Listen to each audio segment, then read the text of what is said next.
Y'all don't hear us. Pull up a seat and motherfucking listen.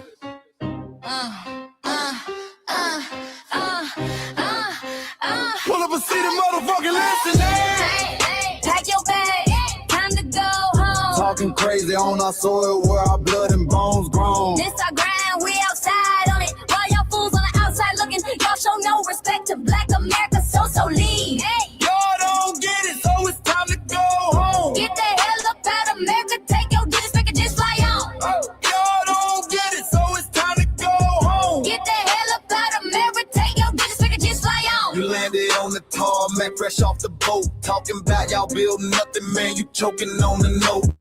My ancestors the reason that this country even breathes. Picked the cotton, built the White House, planted the seed. Jim Crow laws, redlined the map, we was the target. You think that struggle's a costume, man, you can't mark it. We fought the wars, we bled the blood, we died for our future's chance. And you come here and give our legacy a side eye while throwing shade on the guard. While you benefit from doors we kicked down with our last breath. Now you spit on the architects who stared down death. Disrespectful, that's disrespectful. Ungrateful, a slap in the face, the only people who gave a fuck. So let me show your ungrateful ass to the right place. Pack your bags, time to go home. Talking crazy on our soil where our blood and bones grown. This our ground and we outside on it. While y'all fools on the outside looking, y'all show no respect to Black America, so leave. Y'all don't get it, so it's time to go home. Get the hell up out of America, take your disrespect and just fly on. Y'all don't get it, so it's time to go home. Get the hell up out of America, take your disrespect and Got the fly on. passport, the visa, the privilege to be here. Cause my grandma did march for y'all, so disappear from our land. You cosplaying our pain.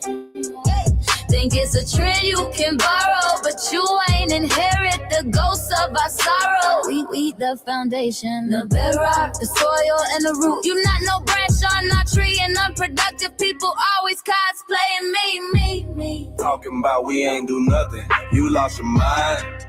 We built this from nothing, time after time. From the beginning to now, we been the backbone and muscle. Why you look down on the struggle and cause a whole tussle? That energy style with discussing is whack. So let's make it clear, there's no turning back. This land is paid for in full. In blood, sweat, and tears, and dreams deferred. You don't get to come into a house we built from the dirt and telling Black America y'all ain't worth nothing. That's a violation. Facts. Pack your bags, time to go home. It's our soil on our soil where our blood and bones grown. Show respect, this our ground, y'all just tenants on a leash. Or get the step. Show no respect to Black America, so leave. Don't get it, so it's time to go home. Get the hell up out of America, taking your business, I can just fly on. Don't get it, so it's time to go home. Get the hell up out of America, taking your business, I can just fly on. Yeah, fly little birdies.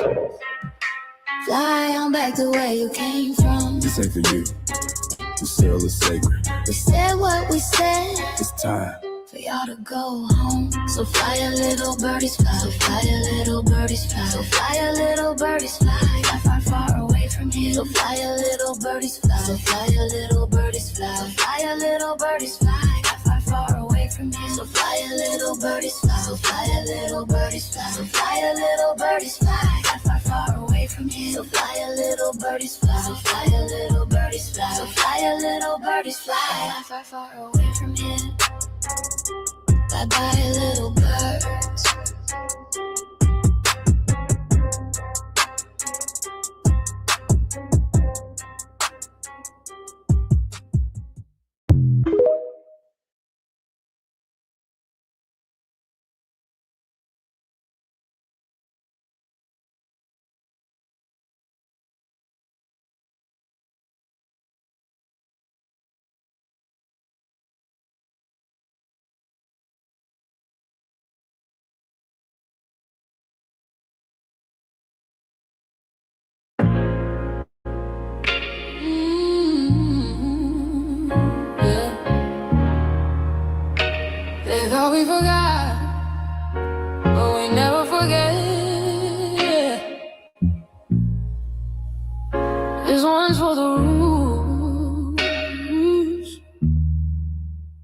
We built this land from dust and tears, 400 years, and we still here. They write new rules, but they don't see every freedom they got came off you and me. We planted seeds, they took the bloom. We lit the flame, they left the room. But we back now, no disguise. The spirit's woke, we realize all we want is what we earn. That sweat and blood, yeah, that table turn. You can't buy culture, can't fake that fight. This is our day, this is our right. We happy, say it loud, say it strong. We the heartbeat that's been there all along. Foundational Black Americans, stand tall. We ain't begging for nothing, we built that all. Born from pain and grace, you can see the truth written in our face. We the soul, the sound, the fight, the flame. Foundational Black Americans, say our name. They love our rhythm, but they dodge our blues. Use our voice when it fits their news. They take our sound, but not our scars. We the backbone, we the stars. Now the veil is gone, the mask is clear. We see the game, we know what's here. No more silence, no more lies. We lift that flag and watch it rise. Rise up, rise up. We the ones that made this nation breathe. Our veins are high, our roots are trees. We know world is rhythm and grace now, and now we reclaiming our rightful place. Can't copy courage, can't steal pain. You can't inherit soul by changing names. Our story ain't done, it's the revival. We guard the gate, it's about survival. We FBA, say it proud, say it loud. The world dances on what we vow. Foundational Black Americans, still we stand, still we fight, still we demand. Every block, every song, we've been right here all along. The soul of a people strong and free. Foundational Black Americans.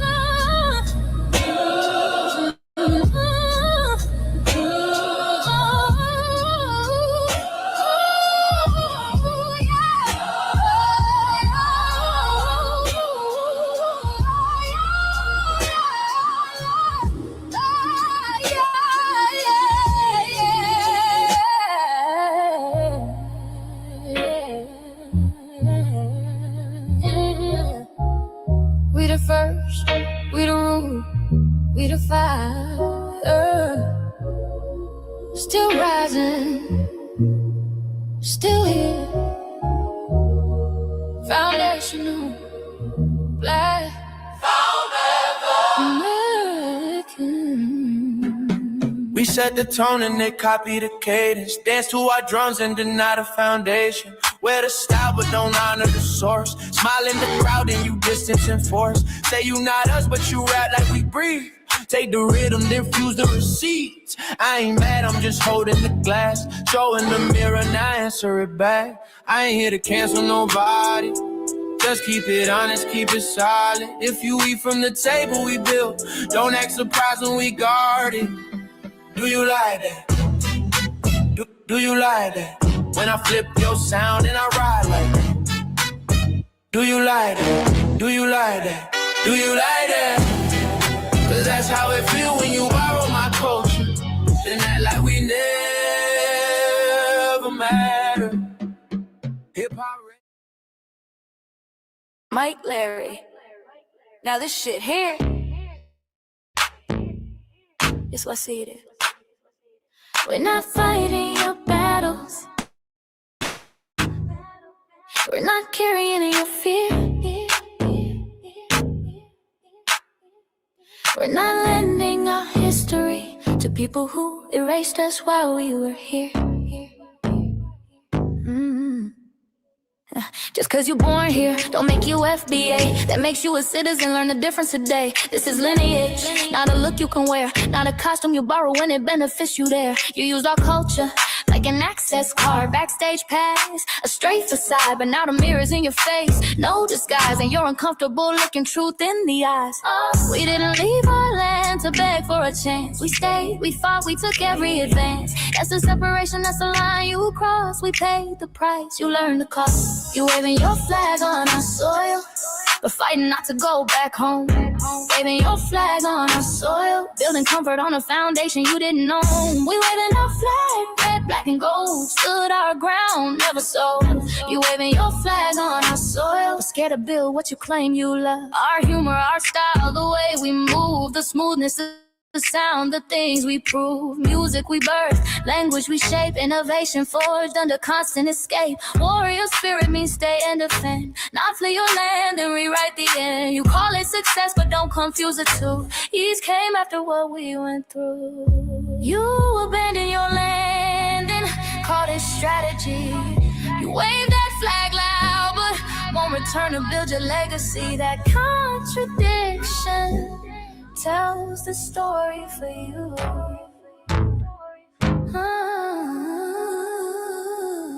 You waving your flag on our soil, we're fighting not to go back home. We waving ours where we were forged, every inch earned, every brick known. We can't be deported, and that truth changes everything.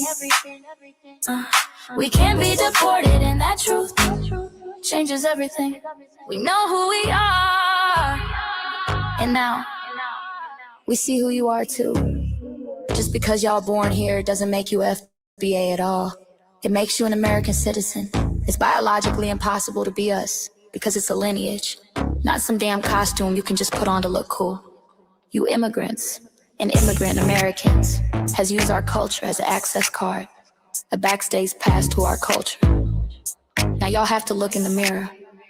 Our sense of humor, the aesthetics, mannerisms, the style of dress, the smoothness, the creativity, our genres of music, innovativeness, our slang, our warrior spirit by staying on our homeland and fighting and not fleeing to somebody else's land to beg for a better life and shit on the very people who fought to have us there.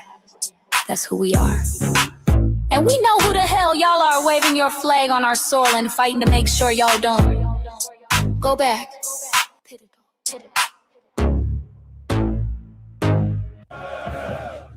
You can't leech off our culture anymore. Beat it!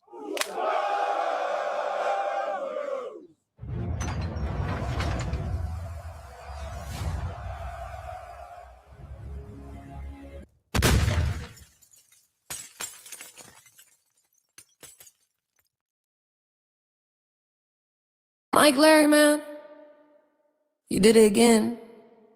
We really making history. Let's go. Do you like that?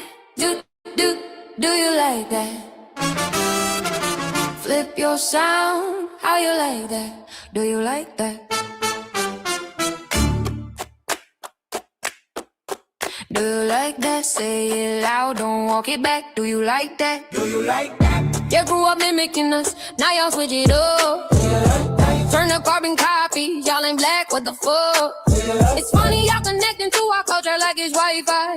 Wi-Fi? Surfing on our waves of our culture, no more agua. Stealing my culture for all these years. Look how time flies, all these colonizers in disguise. Y'all hate, y'all still hate us outside. Study dope, vampires, it's the blood of our gift. They copy the flavor, sip the juice. Love the results, hate the truth. Who? Do you like that? Do you like that? Do you like that? Flip your sound, how you like that? Do you like that? Democratic shields, talking points, the road they fill. Fish and chips, agent on the mic, judging that BA, but ain't you half white? Talking like you one of us, we need a pool face. The agent type, with a prune face. Like 50 and Jim, it's a cold game. Throwing stones, cause we built our own lane. I'm joking, kinda, but I mean, smile calm, pressure intact. Y'all proud where y'all from. Way they flag, beat they drum. But when it's us, tone switch fast. Same pride, but it's too much. FBA pride, lineage solid. You can't put this on, can't try it on. Built here, stayed and fought. That's the difference. That's the card. Do you like that? Do you like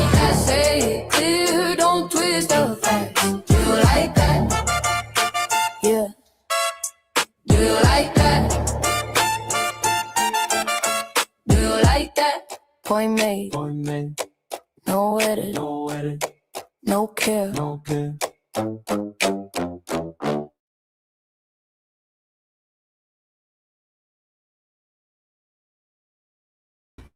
Greetings, Black family. Greetings.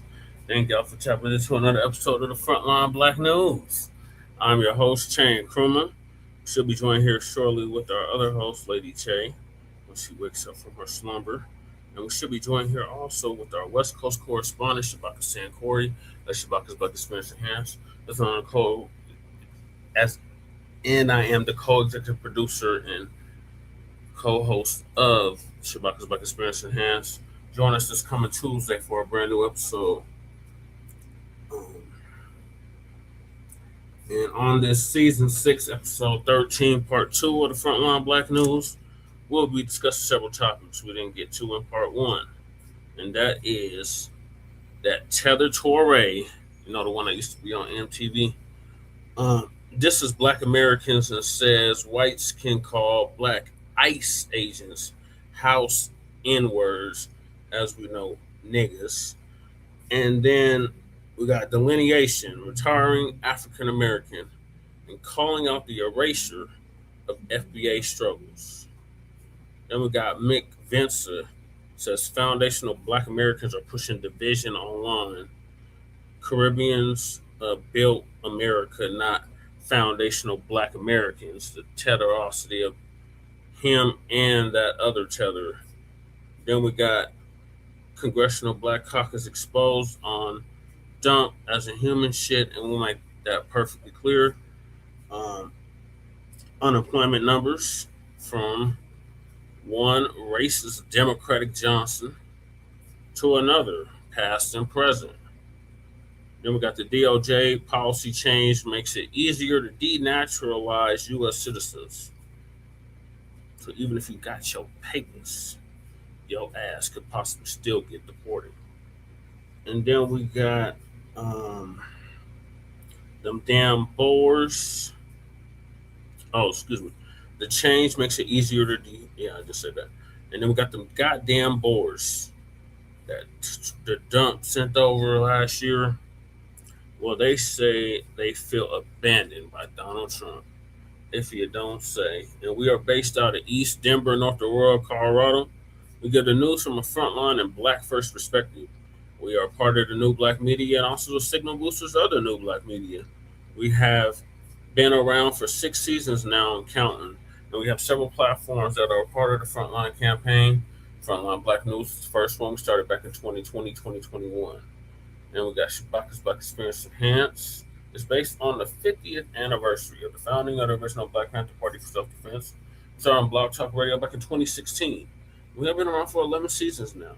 Shabaka's Black Experience Enhanced covers the Black experience from the beginning of time until 10 minutes ago.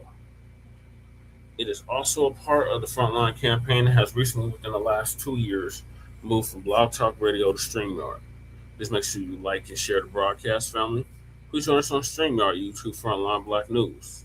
The links to all of our channels are in the description, including Frontline Black News, Frontline Black News 2, our backup channel, the Revolutionary Agenda, Lady Che's channel, the RBA, my personal page, Jesse Paris, aka Chain Krumah. That's where we stream all the city council and community events and whatever I might, and the food banks and whatever I might feel like streaming for today. And then we got our cousin off the Bay Area, our local, Jay Militant. What's cracking TV with Jay Militant? Make sure y'all sub to his channel. We got our certified Mile High, certified salute to our brother Kukizi. He usually does the intro track for the Frontline Black News, but as y'all can see, I'm experimenting with things. At one point, we were up to like 22 viewers. So we definitely in the algorithm tonight. I think I might have cracked the code, y'all. Then we got Breeze Omega, brother out of Virginia. By way of New York, he was live earlier. Make sure y'all check him out, Breeze Omega on YouTube. He'll probably slide through later. And then we got the Church of Black Power, our brother out of Watts, California, who's now in Houston, Texas. He was live earlier as well. Make sure y'all check him out, the Church of Black Power on YouTube. Then we got last but not least, our young brother Black Truth United. the one that came up with the B1 Rolodex, which is a modern day green book for FBA and B1 businesses across the country. Yours truly is in it as a politician. So make sure y'all check that out. And the link to submit your business is also in the description. And then, or a business of your choosing that is Black First in the FBA. And then we have to start airing his commercial. As a matter of fact, yeah, I'm probably gonna start doing that here shortly. Also, we got the links to the B1 Rolodex. Make sure y'all check that out. Then we got the sign up petition for reparations, the change.org petition. Make sure y'all sign that if you haven't already. And please support Lady Chase GoFundMe that she has set up. And we will more than likely have a GoFundMe for Shabaka as well. As a matter of fact, let me put that up for Shabaka. Shabaka is off air going through it. So we're going to keep him definitely in our thoughts and prayers. And hopefully he'll be joining us here shortly. He said he'll be on in about 15 minutes. So probably another 5 minutes he'll be on. And then we got copyright disclaimer under Section 107 of the Copyright Act of 1976. Allowances made for fair use for purposes such as criticism, comment, news reporting, teaching, scholarship, education, and research. I do not own the rights to the music. And if you don't understand racism and white supremacy, what else you think you understand will only confuse you or will work to confuse you in all 9 areas of human activity. And those areas are economics, education, entertainment, labor, law, politics, religion, sex, and war. And some say health and nutrition. And all 9 or 10 areas of human or people activity. And that was by the late great Nellie Fuller Jr., the author of the Code. Passed away exactly a year ago at the age of 94, almost 95. May he rest in power. And we are continuing to replace the system of justice with injustice. The system of injustice with a system of justice, which guarantees that nobody's mistreated and those that need the most constructive help get it in a constructive manner. So producejustice.com. Then when you, a Black person, are captured by any race soldier, you must never fuss, fight, or flee. Comply and defend yourself in court, also by Nellie Fuller Jr., producejustice.com. And last but certainly not least, we got our the late great master teacher, Dr. Francis Cress Welsing, who said racism and white supremacy is conscious and subconscious behavior to maintain white generic survival, to prevent white generic annihilation. So may she rest in power. She transitioned exactly 10 years ago at the age of 80. And shout out to our FBA brother out of Los Angeles, California, Tariq Nasheed, who paid for her funeral along with several others. So those are the topics. Make sure you hit that like and subscribe button. So Shabaka's in the building, so let me bring him on. Round of applause for Shabaka.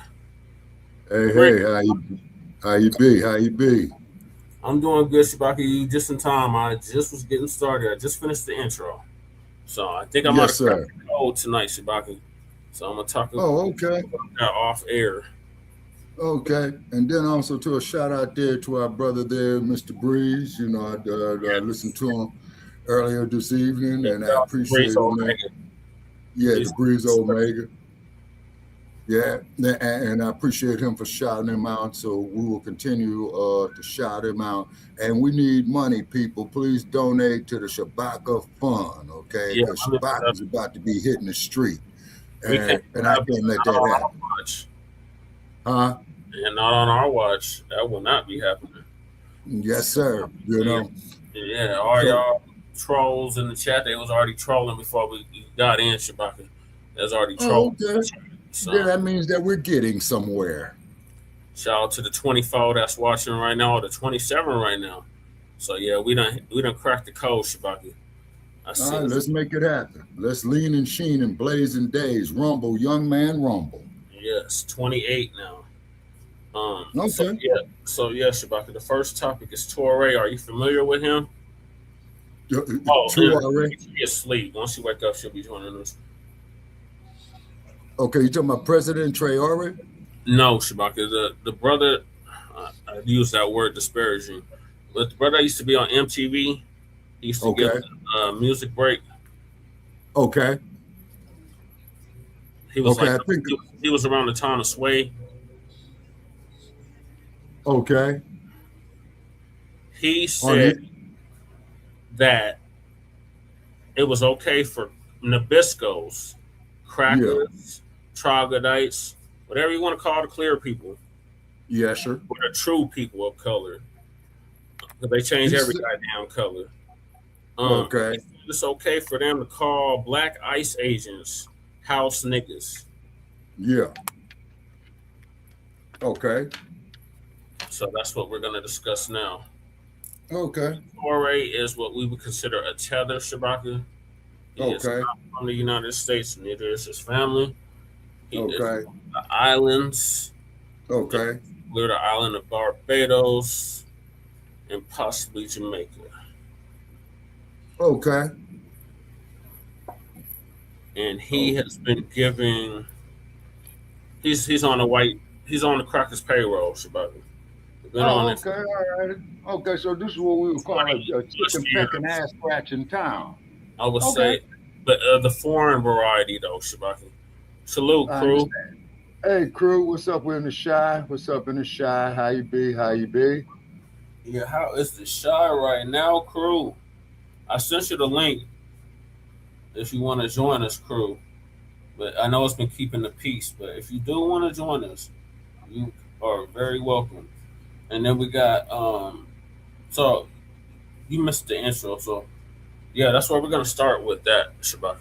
So I got a clip already queued up for that.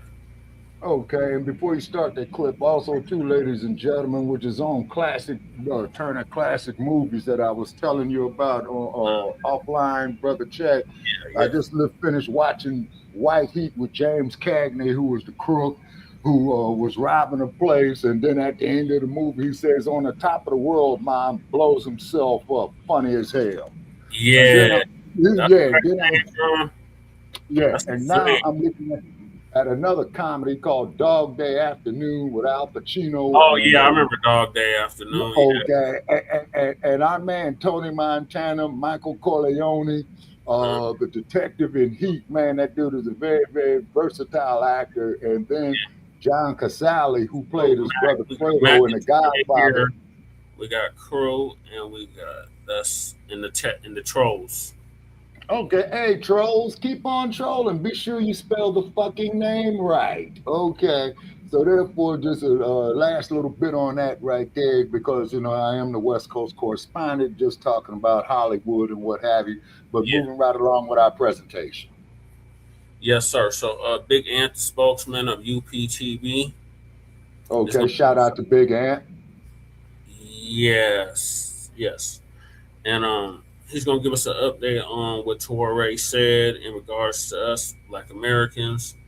And Nabiscos being allowed to call black ICE agents house niggas. That's fine. This isn't where I live. Do your parents still pay all your bills? No. Because I wouldn't be surprised if that's the case. If my parents paid all my bills. We just want to make sure you got home. This isn't where I live. It's okay, Olivia. We appreciate it. You can go talk to them. Thanks, Olivia. Do you feel strong or what? We're good. Have a great day, okay? I'll keep following you, okay? Why are you following? Sorry, no, come on. She doesn't care. They never do. How does it feel to be a race traitor? We were trying to get a child molester, right? No, you weren't. Yes, we were. How would you know? Because it was a woman you talked to. His wife. And then his plate came back as murder. I just want to say, calling someone a race traitor. But you guys don't care. I hope you realize that is the most racist thing you can say as a white woman. Of course, it is. So this isn't a good look for you. You think I care about my look? No. Trust me. When you guys it is evident by how you look, you don't care. We get that. Trust me. No, that's what I'm saying. I'm just saying this, trying to be a social warrior. If you actually cared, You probably would care about the child who got raped and also the person who got murdered by the person that we were looking for. But see, you don't care. No, I don't care because you guys Thank you. just try to detain legal immigrants. None of you actually give a. If you were here to get illegal, violent immigrants off the street, that would be fine. That's not what you're doing. It's not. No, hold on. It's okay. You need to back up. It's not. It's not what you're doing. Just so you know, if you were to spray that, you would be arrested. That's fine. Okay. Don't come close to me. We're going to tell you this. Stop following us. No, it's not illegal. So you don't want us to come close to you, but you keep riding our tail. Like we should rip people up right here. Are you a man? Wow. I think she might be right under the freedom of the press. Does that feel good? Hold on, stop. Sir, I need to move Why are you calling a woman a man? I mean, what kind of a guy does that?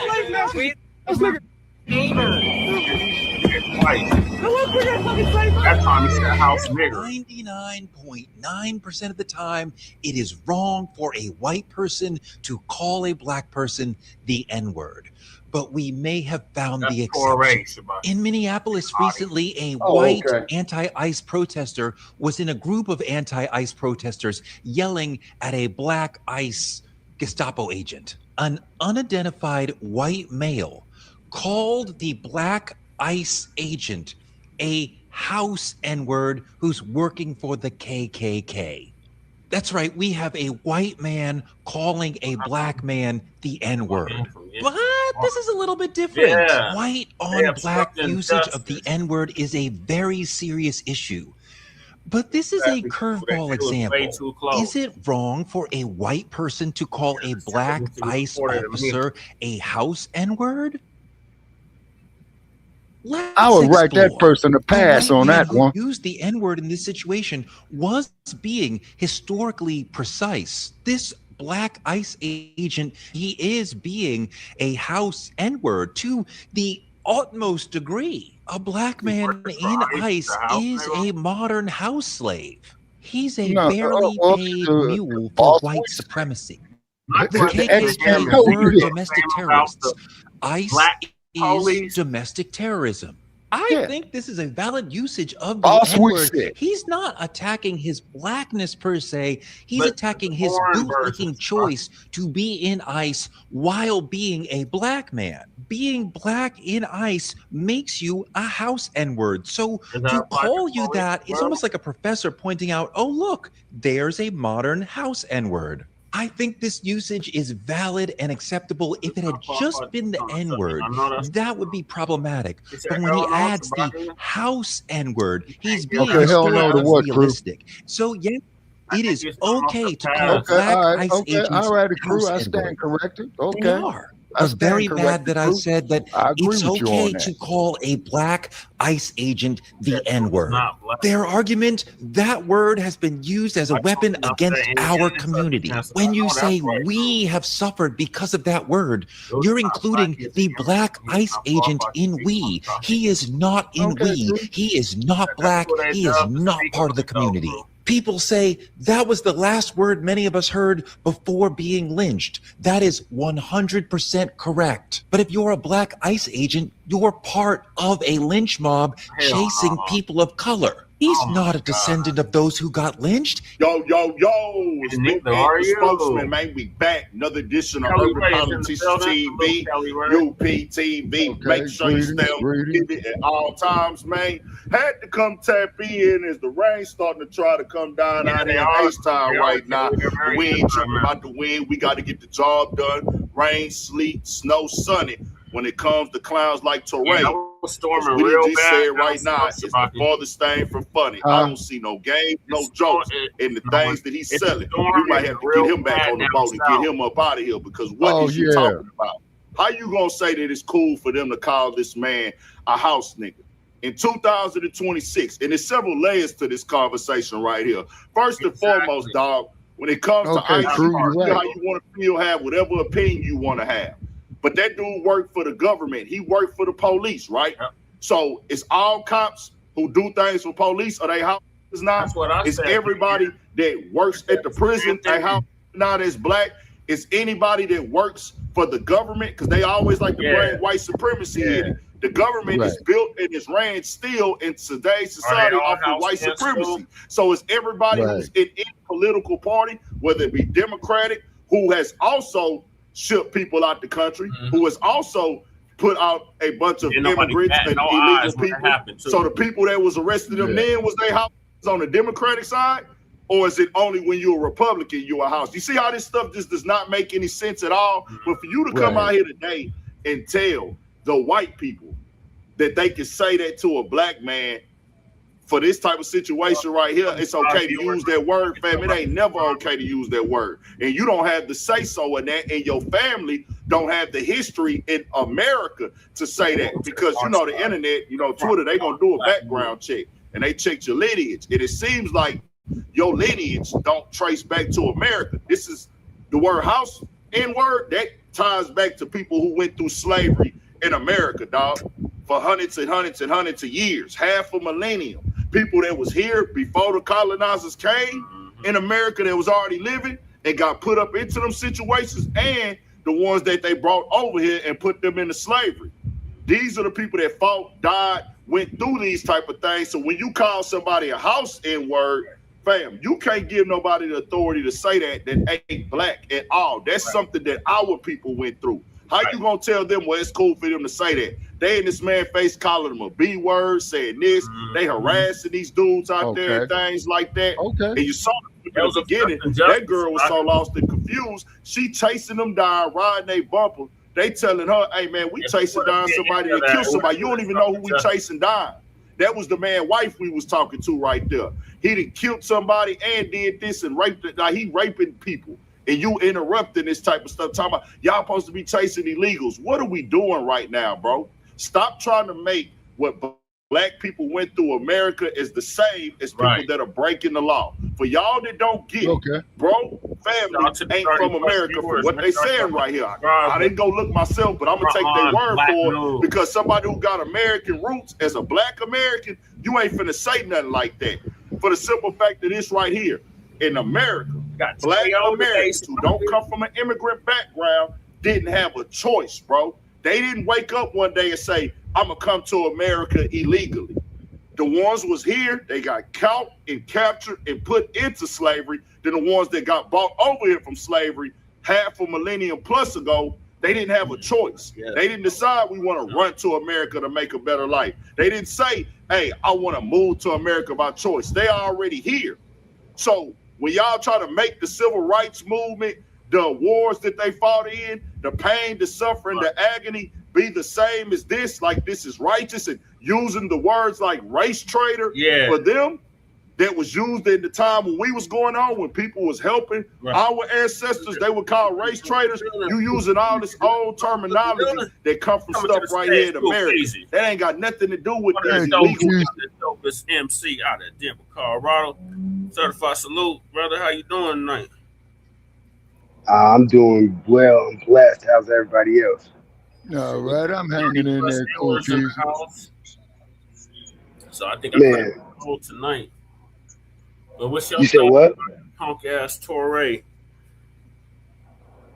Toure? Yeah, remember Toure from MTV? Now he with Complex News. Yeah, this dude here? No, that's Big Ant. That's Big Ant, the spokesman. Yeah, I'm gonna have to hold my comment. I don't want to make an ill-informed comment. I'm not. The man scientist looking there. He look like a baby Cornell West. No, I don't have no thoughts on him. I'm gonna reserve my comments on him. Okay, what was his premise? What was his premise? He was saying it was okay for them to call black ICE agents niggas, house niggas. Oh yeah, you're gonna have a bunch of non FBAs. Yeah, definitely they're gonna be. Remember what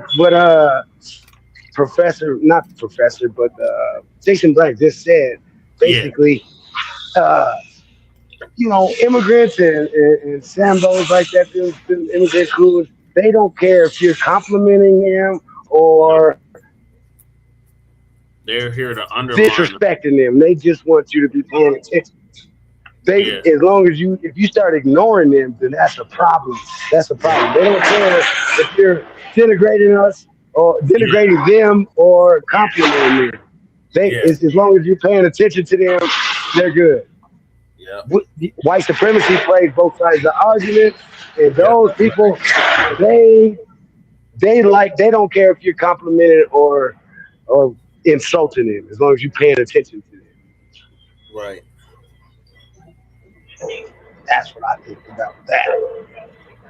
Look at Candace Owens. Kelly Ray TV is saying thanks, twin. Ditto, meaning that she's underlining what you say. Every day I wake up. Like 3 more minutes left of this clip to play, and then we can dialogue about it after. Yeah, sure. Immigrants. Not all of them are breaking the law on American soil and committing crime. But when they woke up and they decided, I'm coming to America, they decided to break the law. We wasn't breaking no laws when we got brutalized. We wasn't breaking no laws when they was slaughtering and breeding, feeding people to alligators, whipping them out, making them work every day, making them build houses, making them build roads, making them build train tracks, making them do this, making them build colleges, making them just go through the worst agony and pain and suffering that you can go through. Stop trying to connect with what our ancestors have been through with that. Toure, this is a very clown move by you. It's very out of pocket. It's very disrespectful. And you disrespecting our ancestors in America by trying to connect what they went through and telling somebody it's cool to be calling somebody a house N-word, bro. Because what has been happening on the other side when they was doing the same thing, just because the media there now, just because Trump is a bigot and Trump say crazy stuff on the internet and Trump be just popping his stuff how he pop it. Now all of a sudden the media follow and they want to make it this and that. They've been kicking immigrants out this country, bro. That was illegal. They've been deporting people forever. But now, since there's cameras involved in all this going on, man, y'all a house N-words. Y'all a house N-words. Man, y'all better knock this stuff off, bro. We not finna do this. Y'all want to crash out. Y'all harassing these police. Black people in America, we ain't never went out and followed behind no feds, bro. We ain't never antagonized no feds. We be trying to stay out them people way. That's how we raised. This is how y'all know that they ain't like us. Because we stay away. Hey, man, y'all do what y'all do. Whoop-de-whoop. Hey, dog. Now, if y'all come over here and do something completely different and you out of pocket, we look at that. But this ain't that. We ain't getting deported, y'all. I know y'all keep trying to fearmonger and push this fear tactic onto Black American people. We are not being deported. This is our country. Now, I want to say this again. We are not being deported. We are not going into martial law. We are not next. We built this country. We contributed to everything going on here. If it wasn't for our ancestors, the immigrants that y'all seeing over here wouldn't even be allowed to be over here. They fought for that. They died for that. They fought in every single war. They played a role, in a major role, in building every part of this economy. They helped build the government. They built the White House. They built the schools. They always contributed to the economic success of this country. When America was the richest country in the early 1900s, who was putting the labor behind that? Before people even started coming to America and things, it was the Black people that was here. It is what it is. Stop trying to make the civil rights and what Black people went through be a part of what they got going on right now, bro. Stop trying to let them, oh man, you can say house. Man, it ain't never cool for you to tell no Black man that. Because then you're going to have to start opening it up for everything when they feel like it, when it's convenient. Toure, keep your mouth closed, bro. Y'all have a nice day. We got more coming, more videos, all that. 1,000 for shit show. Stay on your pivot. More coming. Tap into that Urban Politician TV Patreon as well. And tap into that Frontline Black News. So y'all hit that like and subscribe button for that. All right, shout out to Big Am with some donations. Okay. Now, Brother Che, there is no argument with undisputed truth of what this gentleman here just stated. Only a fucking idiot. Back out of Houston, Texas. Oh, okay, all righty, okay. So yeah, Houston, Texas. Okay. He's at, I believe they call it H-Town. Yeah. Okay. there's no argument with undisputed truth because only a fucking idiot would sit up there and argue with you that 2 + 2 does not equal 4. Yeah, that's where Twin and Mac is at. Yeah, you say. So I agree with what this gentleman is saying right here. Hell no, you don't run up on no ICE agent for the simple fact, man, they got high firepower. Okay, you would not even be committing revolutionary suicide with that. You would be committing reactionary suicide, and that is the reasoning of the Dr. Huey Percy Newton. His birthday's in 2 days, Shabaka. Whose birthday? It's on Tuesday, Shabaka. Dr. Newton. You know what? I stand corrected. You are absolutely correct. February 17th, 1942, and Dr. Newton would have been, let me see. He would have been 89.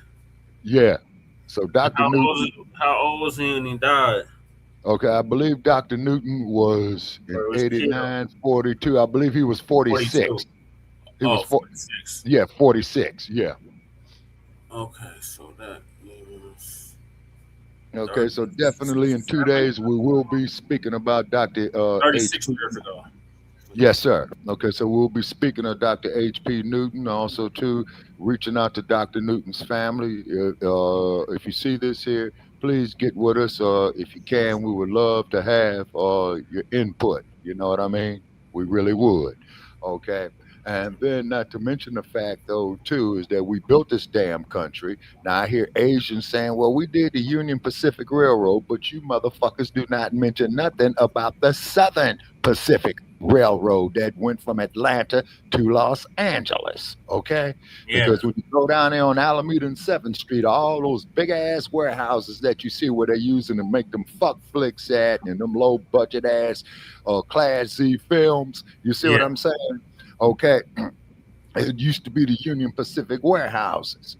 You see, you see what I'm saying? So that went through Louisiana, Montgomery, Alabama, that went through the great state of Texas, that went through New Mexico, that went through Arizona, went through the deserts of California. You see what I'm saying? But they don't never want to give us no credit. Okay, Kelly Ray says, I'm waiting for Black Americans to tell the government no more foreign aid until ADAOs is compensated. I'm tired of foreigners getting dollars they don't deserve. Okay, sister, you'll get no argument from me. Once again, only a fucking idiot will argue with undisputed truth. And what this young woman has just stated is undisputed truth.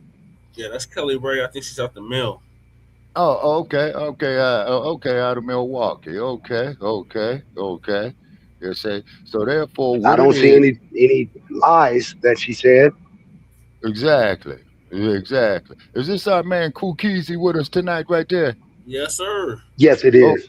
Yes, it is. Okay, appreciate the shout out. I heard y'all last night, by the way. I just was busy at work and I couldn't tap in. I couldn't even comment. It's all good, man. It's all good, brother. But I appreciate the shout out, man, that you gave me, man. You know what I'm saying? Okay, it's because Shabaka's Black experience was inspired by the 50th anniversary of the Black Panther Party. Not getting off topic.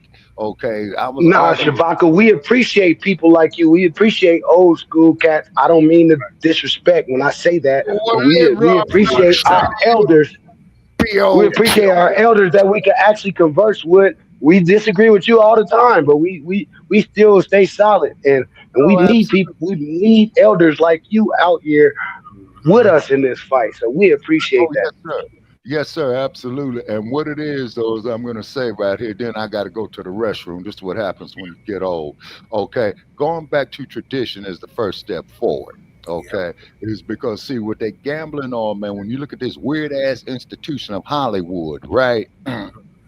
When they used to have, what do they call that there, Brother Che? We did a story on it there, old black Hollywood films like Cat Calloway. I forgot the sister's name. She used to dance to with the Nicholas brothers. You know what I mean? Oh, yeah. And, what was his name? Goddamn. I forgot the sister's name, man. But the thing is, though, people, I'm going to tell you this. When they was making the films in Hollywood, we could not live in Hollywood. That's why they used to have that red lines. Exactly. And that's why that place that they tore down off of 45th and Central called the Dunbar Hotel, and Uncle Tom Bradley, who was the mayor of LA at the time. Yeah, so you want to hear something funny, Shabaka? Speaking of hotels. You remember the Bristolian out here? Okay. And now all of a sudden that's about to open up after 30 years, 30 plus years. As long as I've been living, that goddamn Rosonian been closed down.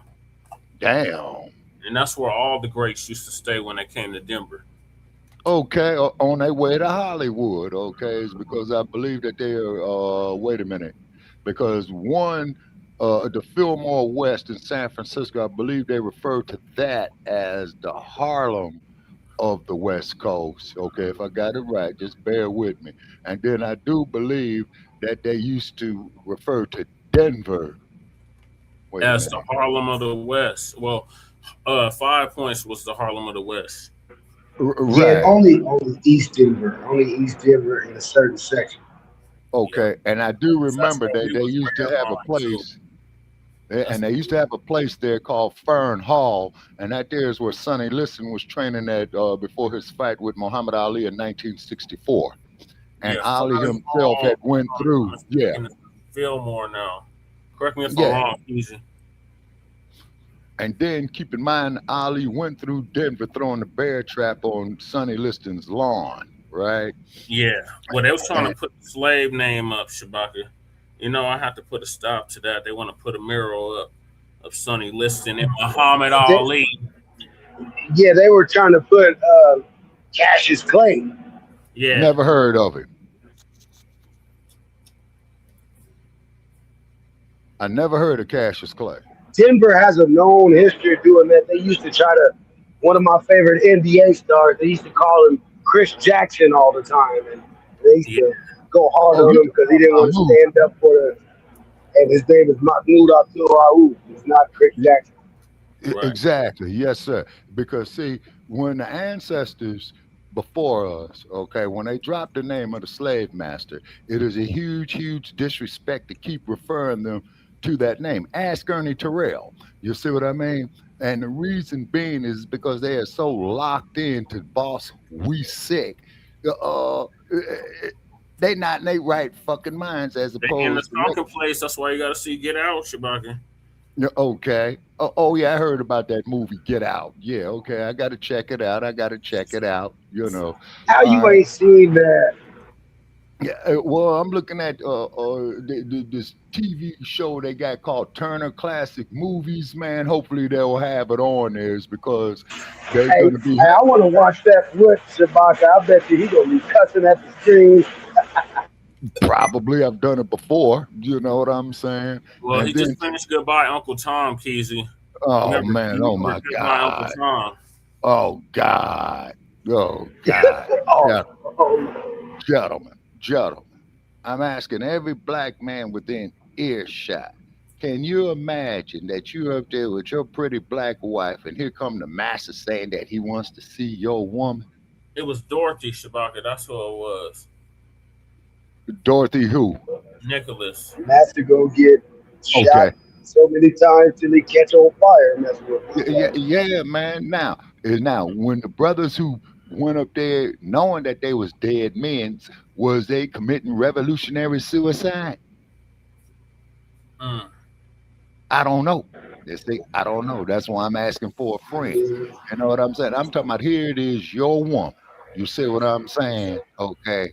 That lovely thing you laying in the bed with, you know, and here the raping, slave trading pedophile and come up here and violate her at will. At will. Well, it's either you got two choices: do nothing or do something. What you gonna do? Okay, whoa! Hold on a second. Who is Lone Wolf? That sucks. A troll or white You supremacist. all were slaves. When did you finally get set free? Last week? Nah, let him babble.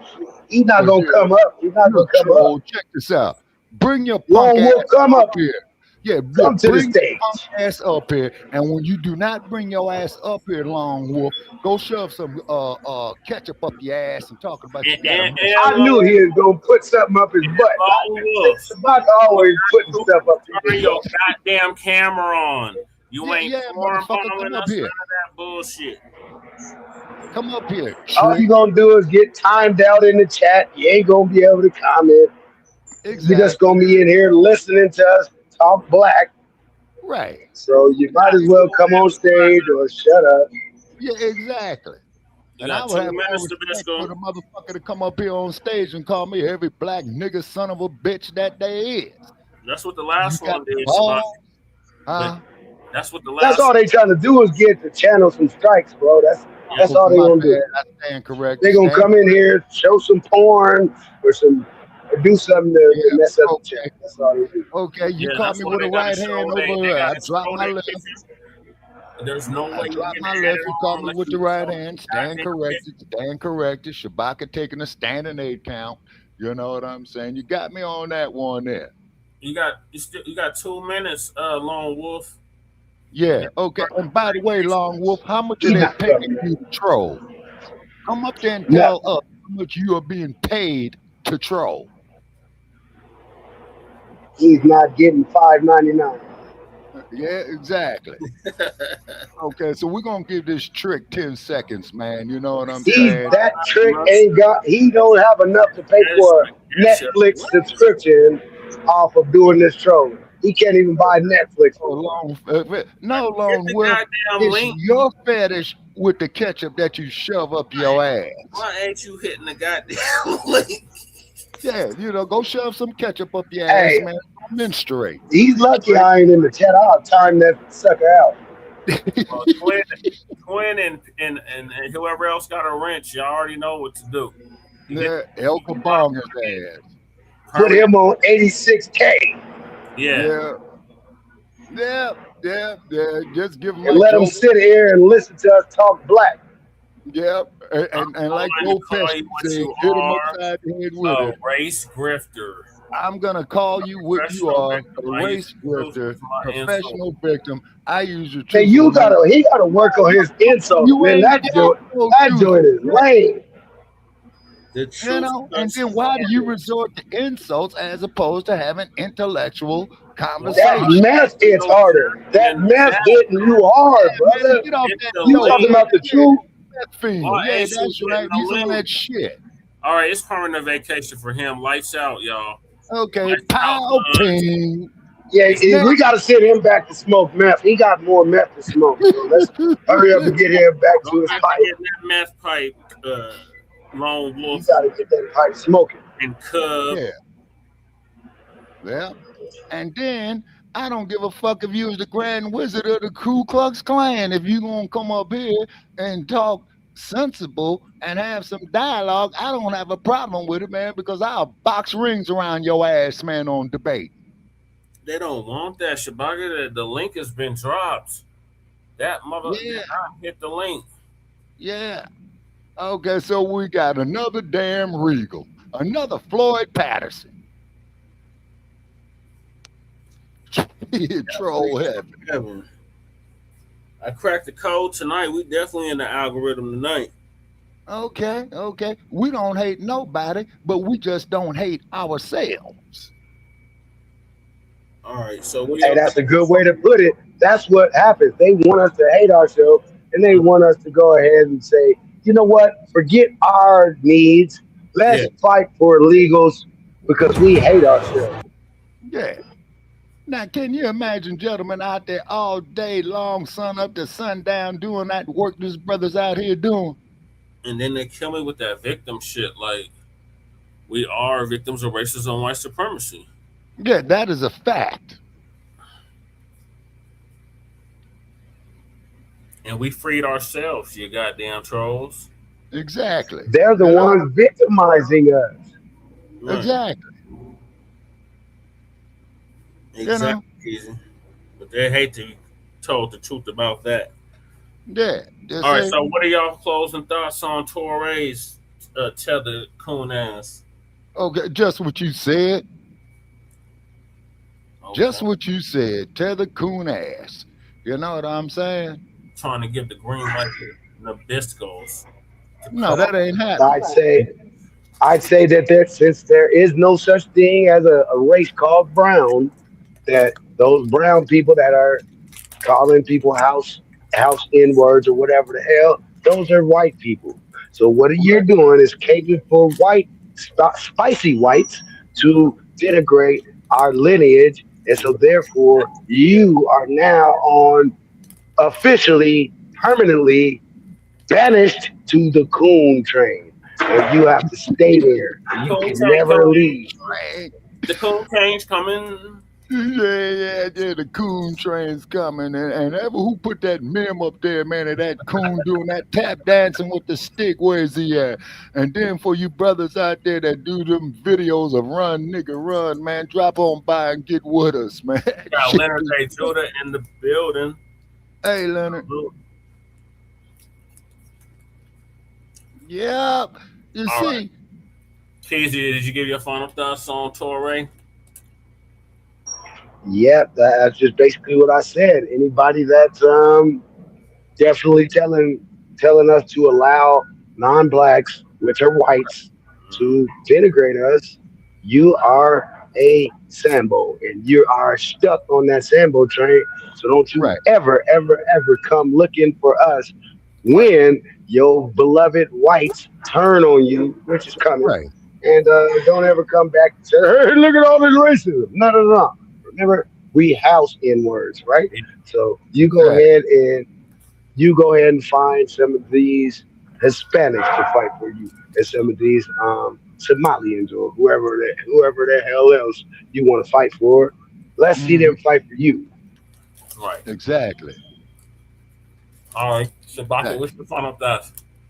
Okay, my final thoughts on that right there is that they hate us because they cannot be us.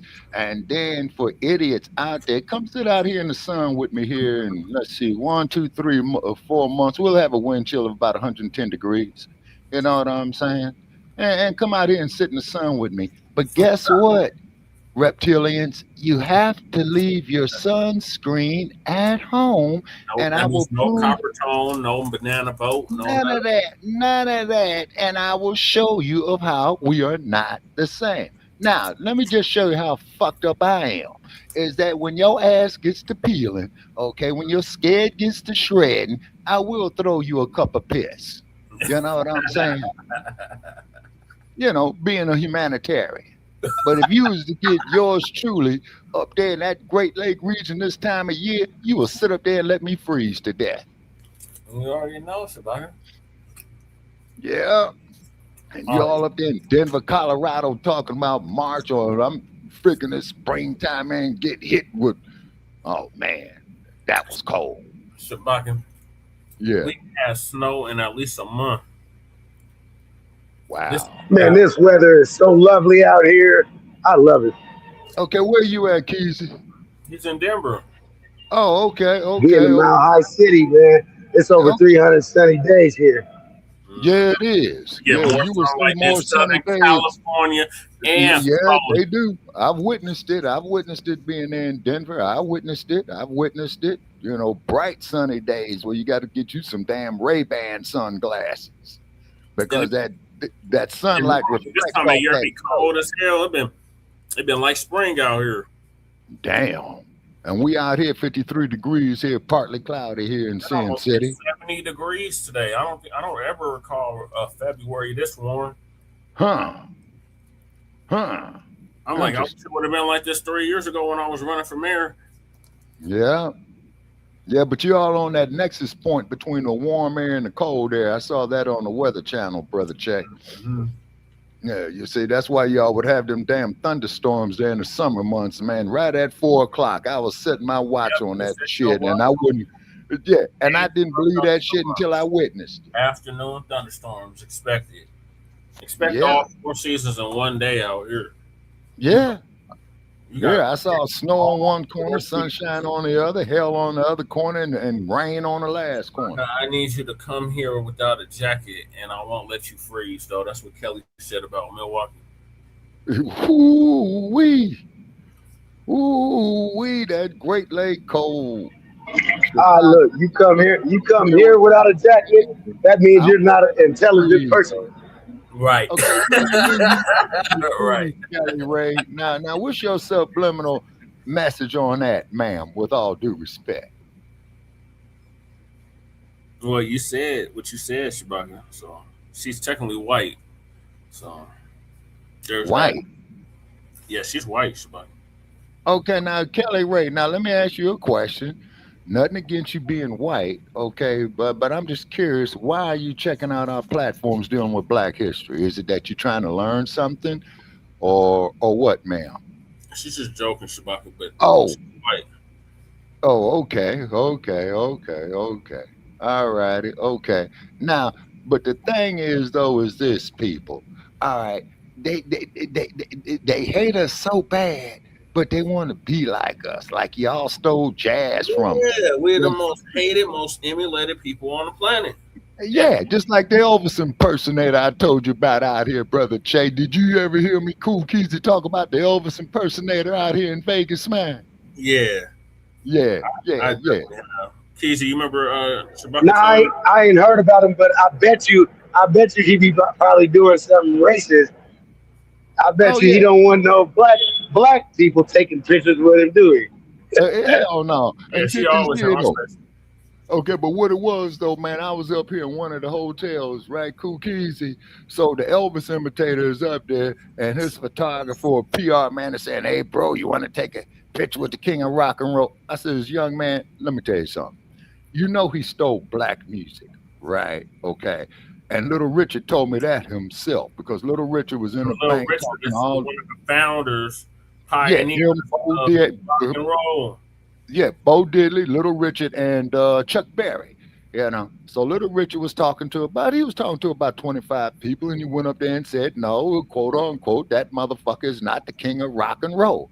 He said that he was Bo Diddley and Chuck Berry were the originators and kings of rock and roll. Just like that record he stole from Big Mama Thornton. What's that? The Hound Dog? Yeah. Okay.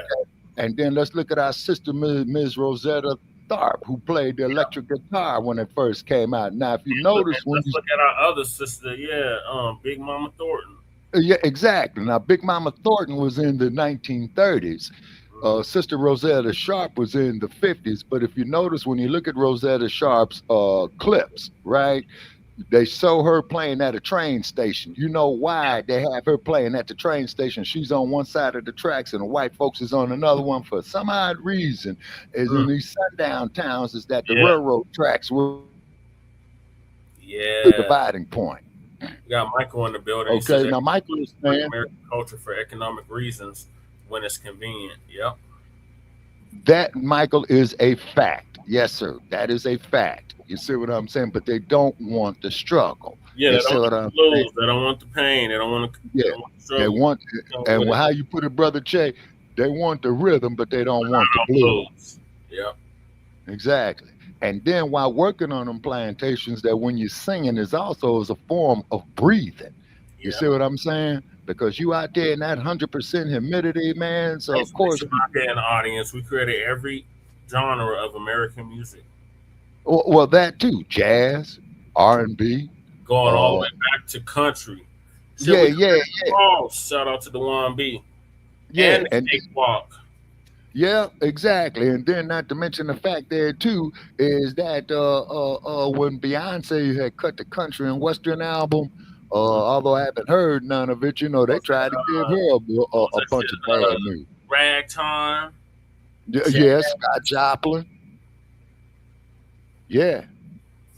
From when you hear that movie or that music from that movie in The Sting with Robert Redford and Paul Newman, The Sting.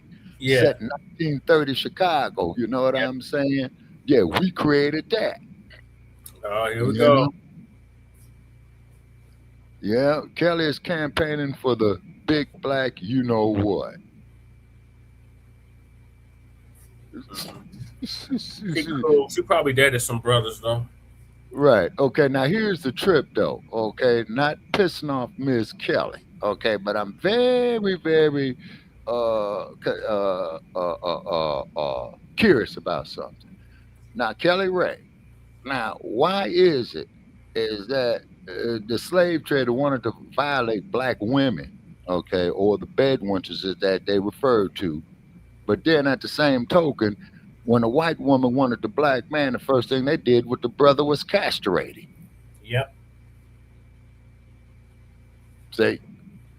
Well, because they even honest about, man, ain't nobody checking for no white women like that, man. Come on, man.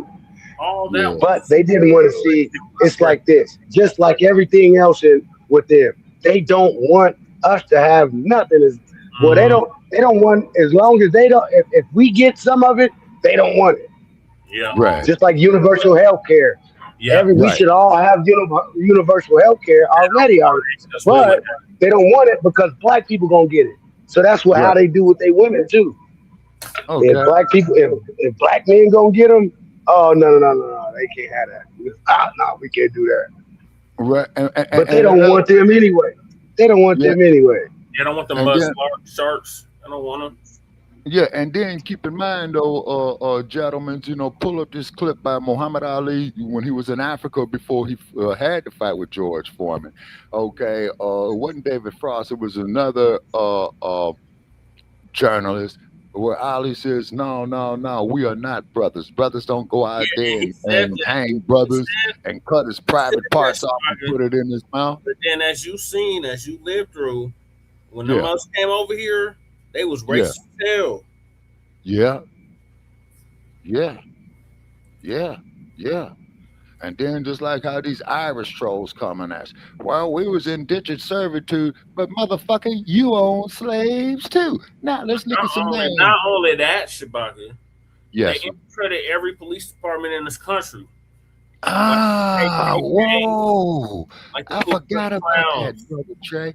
Yeah, they did it in New York. They did it in Chicago. They did it in Philadelphia. Not only that. Yeah. They infiltrated all the unions. Yes. And then the first one who could not join the unions was black people. Not only that, they're in the KKK. Yeah. Right. Yeah. Exactly.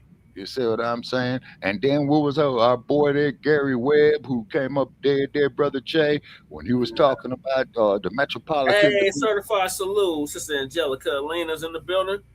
Okay, all righty. Okay. She said she saw the live on the Bird app. Wait a minute. Sister, we on an app now? On Twitter.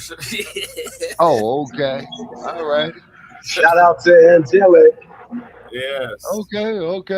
Mike, yeah. We got Breeze in the building. Oh, shit.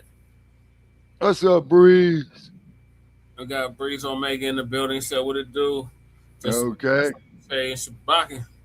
Hey, Breeze, how you be? You know right. what I'm saying? We had a troll earlier, man. He got snatched. Breeze came to troll Shabaka. Okay, now we got Punchy 8 who says what now? Never let a white woman short circuit your spiritual gift. That's what they do. They drain and shut down your spirit. Yep, that's right. That's okay. Exactly. Yeah, Okay.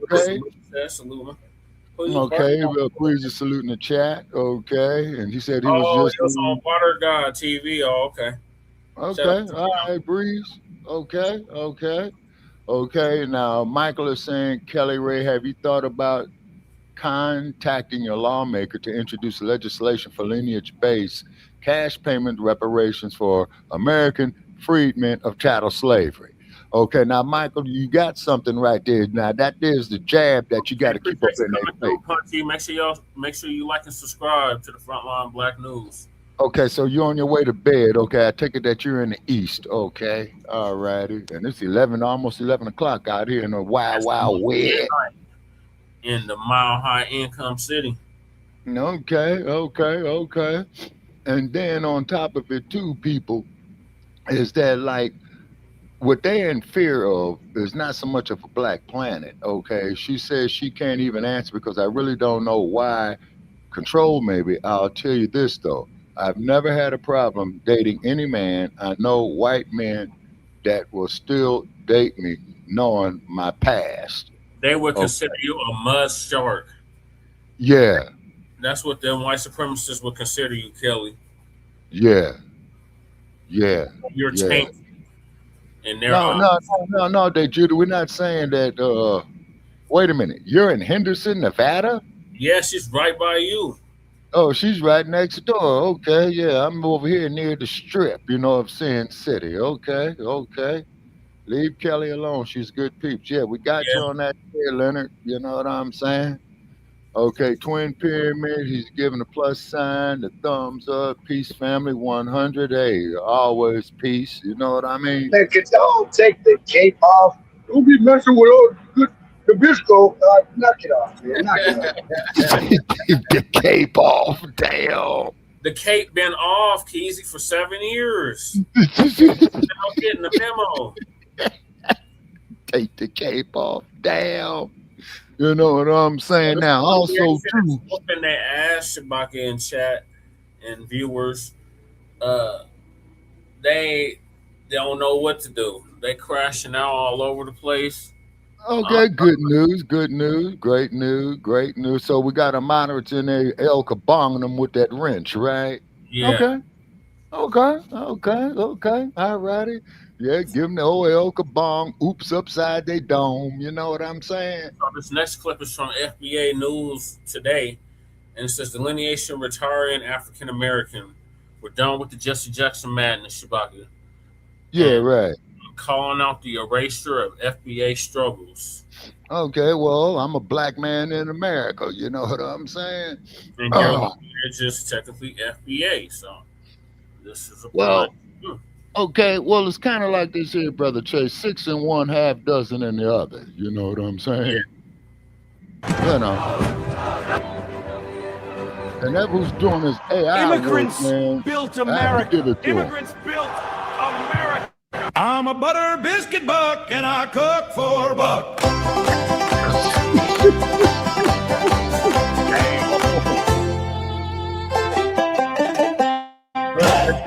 I have no sympathy for anybody.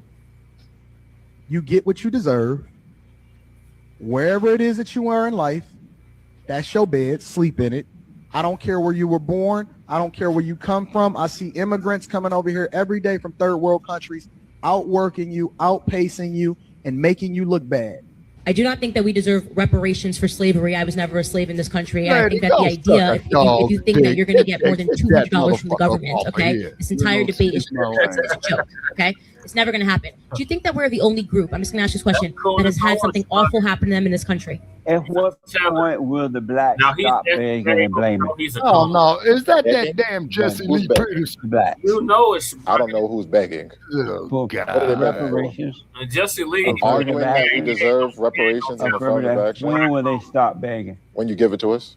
I don't care about your reparations. Listen, I don't care if you ever get it. As a matter of fact, I'm advocating against it because it's going to fuck up my dollar and make inflation go out of control. So I don't want them to pay you. I don't want you to have nothing. Don't give these motherfuckers nothing.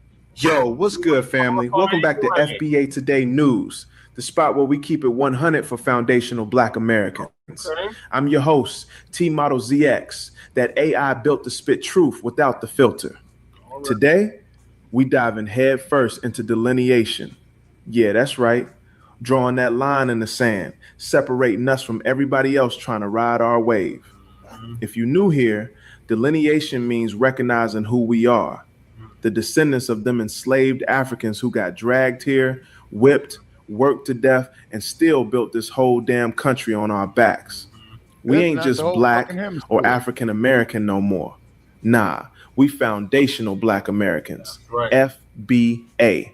And it's time to retire that old label like a played out jersey. First off, big ups and congratulations to all us FBA out there. We going mainstream. ABC News just acknowledged us for the first time ever in a Black History Month segment, spotlighting our contributions, ingenuity, and the real builders of America. They had author Teresa Allman on, talking about our legacy loud and proud. This is a milestone, fam. Proof our movement breaking through. They can't ignore us no more. Keep pushing. African American been a trap from jump. It lumps us in with every African immigrant who flew over here on a plane, sat at a table and chair probably made by FBA, pulled up a plate and ate, then farted in our faces. They got scholarships we paid for with our taxes, and now acting like they part of the struggle. Nah, bruh. Our ancestors didn't choose this. They was chained up, families ripped apart, culture stolen. We the ones who fought through slavery, Jim Crow, redlining, mass incarceration. All that. Africans coming here now, they benefit from what we built, what we bled for. But when it's time to acknowledge the real builders, they erase us. Retiring African American ain't just semantics, it's survival.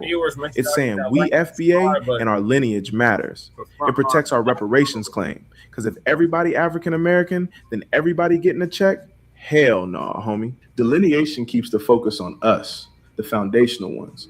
If we don't draw that line, they're going to keep diluting our story, our pain, our power. Wake up, fam. And speaking on erasure, let's talk that Grammy mess from last weekend. The 2026 Grammys right here in February, and these so-called winners got up there bold as hell shouting out immigrants like they the only ones who ever did a damn thing for America. Shabuzi, yeah, that country dude with the Nigerian parents wins his award and tears up saying, immigrants built this country, literally. This is for them, for all children of immigrants. Man, the backlash hit quick because folks like us was like, hold up. What about the slaves? What about FBA?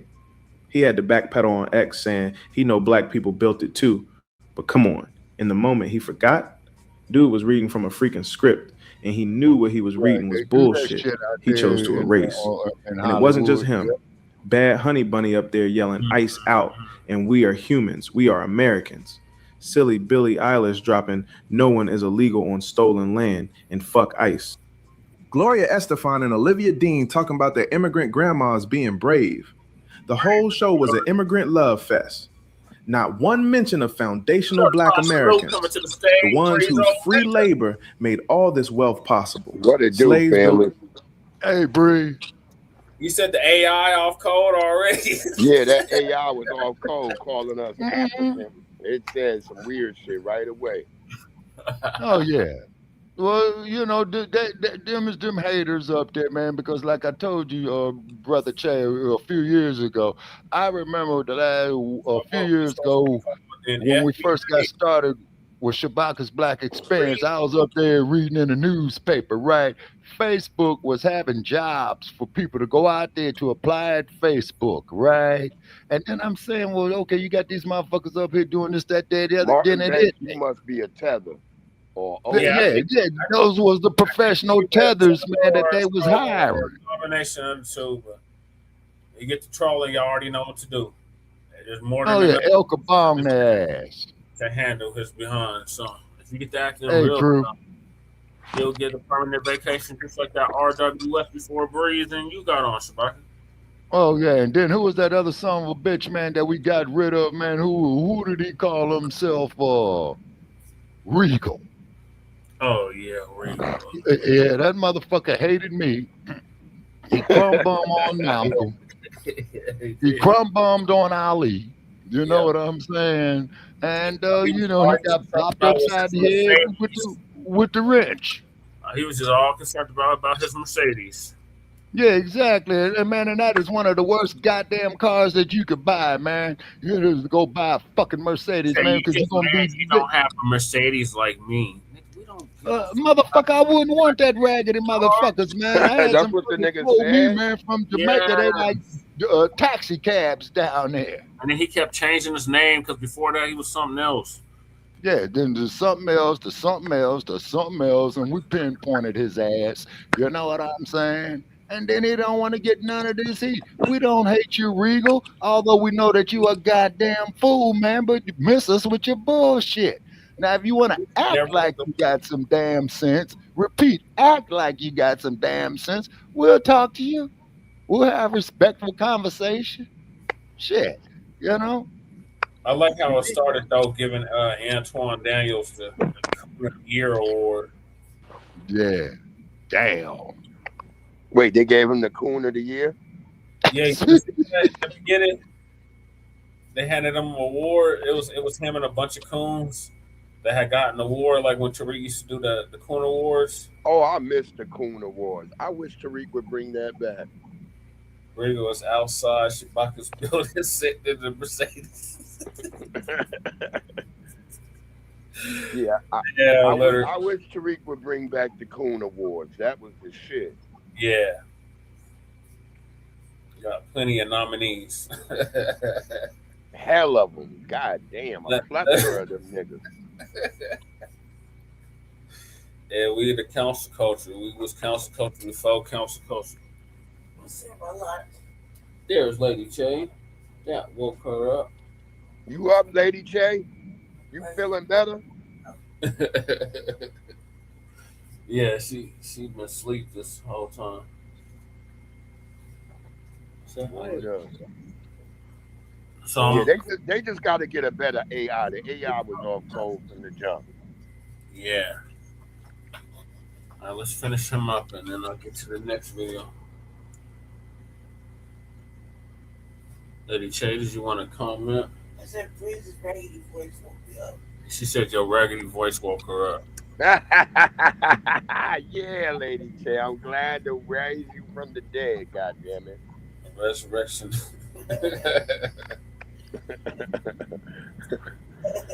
Like all the White House, the Capitol.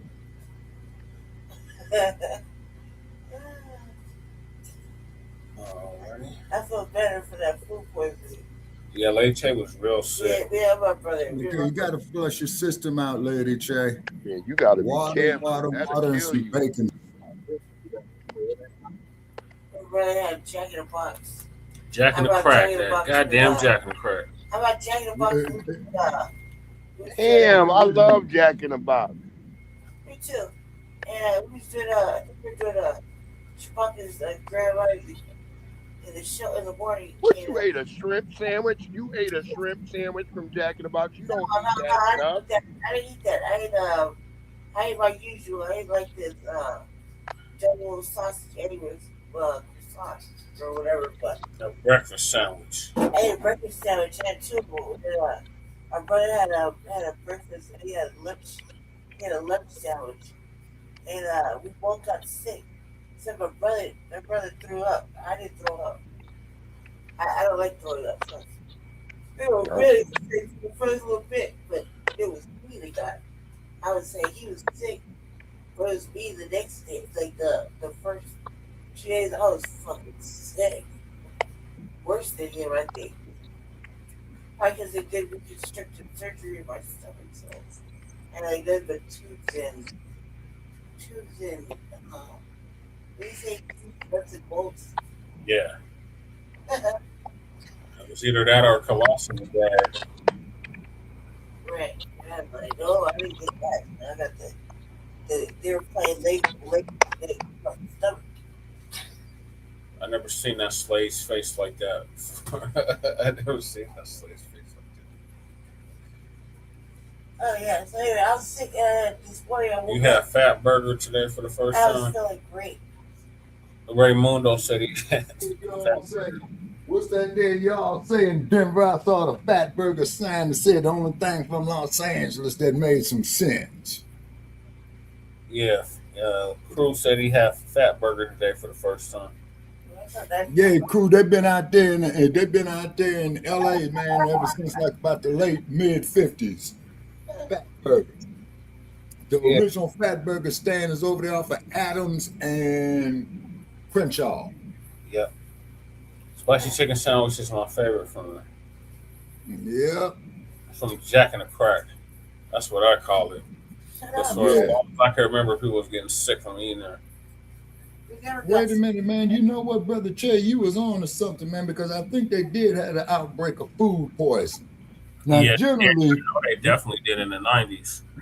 Yeah, and generally, man, what happens is where the food poisoning will come from is a disgruntled employee working in warehouses. I remember it. Keezy, you remember the Jack in the Crack on Colorado and Bruce Randolph? First of all, we come from California. We ain't never got sick. Jack in the Box. Ever. Crazy. Until this time. And I remember in the late 1960s when they first started them, they was the ones that was saying is when you place your order, your food is supposed to be ready by the time you get to the drive-thru. Yeah. Cruz said, I just got out here in my college fave, Jack in the Box. Okay.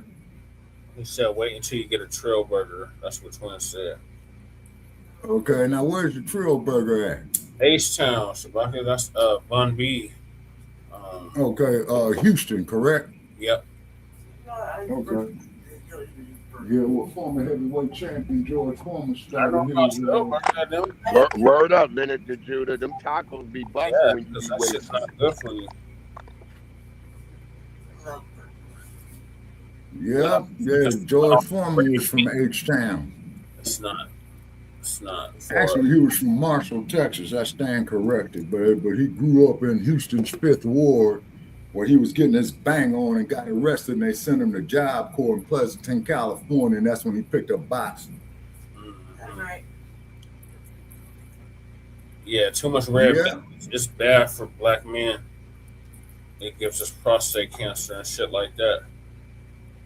Yeah, and then how you know how they processing the stuff, because see, with these logistics on these warehouses, people, rather if it's dry goods, meat, liquid goods, how do you know when they go off into these various communities, they're not getting data about, well, you know, where's the majority of the black population at? Oh, then we'll give them that other brand over there. They say.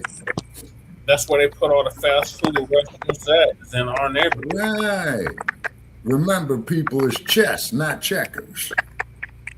They put all the destructive shit in our communities. Yeah. Same thing when it comes to alcohol. What the hell they put in the black community? Wild Irish Rose. That's part of the destructive shit, Shabaka. They put the worst of the worst in our communities. That's now let me ask you this here. We sell ourselves, black family, and anything that looks like us, and hate anything that looks like us. Okay, now let me ask you this here, Cool Keezy, back there in New York, man, because I know for a fact they have them in Denver, Colorado. They got them what they call state stores. The Shy got them, and that there is where they only sell alcohol in there. But whereas is out here in the West, okay, you could buy alcohol at convenience stores, mainly in California. Yeah, we can do that out here in Denver too, like certain 7-Elevens. Oh, okay. Okay. Let's sell liquor in there. Welcome back, Breeze. Yeah, this shit just crackling too much. I was trying to figure out what the hell is going on. Yeah. Right. So I got like 3 more minutes left of this clip, and then I'm gonna move to the next video. Okay, so you got the X-Man up there. Yep, and Harriet Tubman. Oh yeah, Harriet Tubman, boy. Now let me say one thing, you know, for the sake of our audience, Brother Che, you know I'm going with this here with Sister Harriet. When she told you that the Underground Railroad was going on, once you get on this train, there ain't no getting off. And I can imagine that a whole lot of them motherfuckers get up there. Oh, Sister Harriet, we got to go back to Mensa. He's been so good to us, Tim Scott type of motherfuckers. You know what I'm saying? Yeah, and Sister Harriet will lay. Yeah, she'll level that double barrel street sweeper at your ass, you know what I'm saying? She says, motherfucker, you gonna be dead or free. And you got like about, say, 25 seconds to make your mind up. Yeah. So she had to kick a whole lot of them house Negroes off the planet. Yep, she kept her lemon squeezers at the ready. Yeah, she did. No, that was Stagecoach Mary with them 6 shooters. Oh, yeah, her too. Oh, Stagecoach Mary kept her street sweeper too. Stagecoach Mary, boy, she delivered the mail from Great Falls to Helena, Montana, you all. And if you all ever go through that country, man, you is way, way up there in the Continental Divide. I've been there and I saw it. You know what I'm saying? Big sky country. Yep, and it is big sky country, and Montana is spectacular, particularly when you're in western Montana. Montana's, you know what I mean? Colorado's. Yep, man, it sure is. The and economy, one of the, but nah. Yeah, oh yeah. Immigrants get the shine. That's deliberate erasure, y'all. They trying to rewrite history so reparations sound crazy. Oh, everybody built it. No, FBA built it under the lash. Don't let them gaslight you. Now, this ties right into clowns like Anton Daniels and his type. These anti-FBA grifters, hoping we never see a dime of reparations. Who is Anton Daniels? That loudmouth YouTuber looking like a knockoff Rick Ross, always ranting about how Black Americans don't deserve reparations. He straight up said, I don't care about your reparations. I don't care if you ever get it. As a matter of fact, I'm advocating against it. Why? Because He he's scared to needs mess to up his put in his bag. ass then. He an anchor baby himself, son of immigrants. He Built his needs whole to get platform his bashing FBA mind claims, right. saying immigrants work harder than us. We lazy begging for handouts. But hold up, he's still eating off our culture, wearing the drip, talking the slang, profiting from black spaces. These dudes like him, they hope we stay broke and divided so they can keep sucking up the benefits without giving back. They culture vultures in disguise, bash reparations in one breath, then flex blackness when it suits them. Anton out here saying migrants want our jobs and women, but when it's time for justice, he against us. Fam, don't support these traitors. They ain't for the lineage, they for the likes. On the real, stop supporting clowns like him. And that brings me to the bigger scam.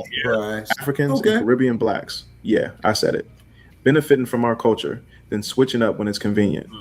Look, they come here, soak up everything FBA created. Hip hop, soul food, fashion, the swag, the fight for civil rights that open doors for everybody. They get the scholarships, the jobs, opportunities. Because we marched, we bled, we died for them. But when they blow up, oh, now they Nigerian or Jamaican or Haitian, proud African queen, Caribbean king. They wave their flag high, claim their nationality like it's the reason for success. But let something bad happen, police brutality, discrimination, getting profiled. All of a sudden, they black just like us. We all black. Unity. Nah, bruh. Where was that unity when y'all was calling us Akata behind our backs or saying we lazy? They selective with the blackness. Benefit from the culture we built, then distance when it's reparations time. My mother's Jamaican. My father's Panamanian. You have a lot of black people in this country who are not descendants of the American slave trade. So I already know off top, there's a lot of black people in America who aren't going to be able to get that kind of benefit or get reparations. Well, most people who are for reparations, they feel like it should go to what they call foundational black Americans anyway. And I agree with that point. But I'm just saying, I'm just laying out, these are the reasons for why I'm no. Oh, that's for American blacks. But y'all immigrants too, right? Delineation exposes this. We FBA, our struggle unique. They can't have it both ways. If you achieving great, own your roots without erasing ours. And if you catching hell, don't jump on our bandwagon like you've been here from day one. We the foundation. Respect that. Whew. Y'all, that's the rant. Delineation ain't optional. It's essential. Retire African American. Embrace FBA and call out the erasure everywhere. Grammys, grifters like Anton, culture thieves. We demanding our respect, our history, our reparations. No more playing. All right, family. If this fire hit you right, smash that like, subscribe, and comment below. What's your take on delineation? Or else my creator gonna delete me quicker than they erase our history. It's gonna be a good one too. All right, what's your thoughts on this AI clip, Shabaka? Okay, well, I'm against AI Welcome to because FBA it can News be Today. manipulated from outside forces. But however, if the man is speaking undisputed truth, he's speaking undisputed truth. Okay, but AI is dangerous. Okay, and only thing I can say is you got to handle AI with kid gloves. You see.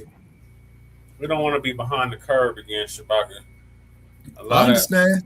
A lot of our people were behind the curve when it came to the internet and technology. Well, that's a fact. Yeah, that's a fact. Fact. Those things. Yeah, facts. Okay. And then, like I said, y'all, if you ever go out there and pass Facebook, it's like a great big military base, man. They got barbed wire all around that motherfucker, you know? Yeah. I'll play that one tomorrow. All right. So, what are your thoughts, Keezy or Breeze, on delineation, retiring African American, and calling out the erasure of FBA struggles?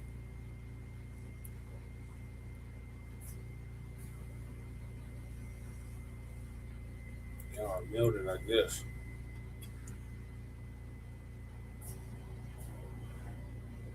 Okay, wait a minute. Okay, you guys muted? Yeah, they're muted. Okay. Oh, Breeze was having some feedback issues. Okay. Michael says, Shabaka, I understand your concern about AI, but it is needed in today's information age. Okay, Michael, you got a point on that. Okay, that's a paradox, which is a contradiction, which is true. Just like how you always hear me talk about the hummingbird. Are you serious? That's the best you could do? EBT. What happened? You know, majority of your people are on EBT, right? Majority of Nabisco. Whoa. They are on EBT. Blue collar government. Say you no good, sorry ass, stinking son of a bitch. Go tell that people up there, man, in the Appalachian region. Why don't you hit the link? Otherwise, yeah, motherfucker, come up here. We won't bite. We just gonna hit you with some inconvenient truth, and we really don't care.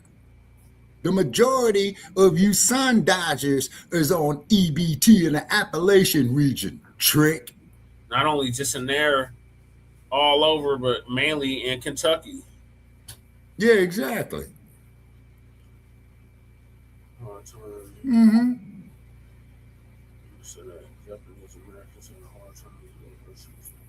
Oh yeah, okay, yeah. They got reparations, man, from what was that there that after World War II. Yeah. When Roosevelt had signed that, I forgot the name of the general order, but it was the internment of the Japanese. And they put them real deep into places like Idaho and what have you. They didn't want them off the West Coast. To find out too, Brother Chase, because they got a lot of old anti-aircraft installations. That's because you're viewing it on my channel. That's why I keep sending you my channel. You got to go to Frontline Black News. I'm streaming on like 6 platforms right now. Okay, and then I'm streaming it to my Facebook page, and I'm also streaming it to my YouTube channel as well too. Yeah, that makes 6 because we were streaming from 4, and then you had added 2 more, so that's 6. Okay. And they're all vertical. All the YouTube vertical and horizontal. So okay. Over 30 subscribers, so it's a good turnout tonight. Okay, all righty. Okay. I think I might have cracked the code on this thing. We definitely in the algorithm. Okay. All righty. That's probably why I keep sending you. I'm in here, but I still can't see still. Okay, I'm here, but I can't see it still, Breeze is saying. Go out and come back in. I don't know why you can't see it. Yeah, Breeze, you might have to make the reconnection, man, is because that's what they would do. Keezy. Yeah, because that. Are you still with us, brother? I know you at work. Too many streams to mine. Yeah. Okay, Crew's saying there's too many streams to mine. Yeah. Okay. Shaking my head what Crew is saying. Okay. And then also too, man, we're gonna need us an El Kabong count too, Brother Che. Because I just want to get some feedback of what he's stalling. He still ain't hit the damn link, so it's permanent vacation for you, blue collar government. Oh, yeah. See, so therefore, man, you can't stand this heat, blue collar government. We open an invitation to you. 2 things that you're not going to do. One is you're not going to disrespect the platform, and you're not going to come up here cussing us out. I handled him, y'all. Oh, okay. So he got El Kabong with the wrench. Okay. All righty. So this next one's from my brother Chase McGee. Shout out to Chase McGee. Okay, where's Chase from? The South. Okay. Southern United States. I'm gonna say Georgia, North Carolina, South Carolina. Okay. So this artist by the name of Vic Aquarius. Who are you working at? Aquarius. He trying to get on TV. I think she needs to go for a walk, dude.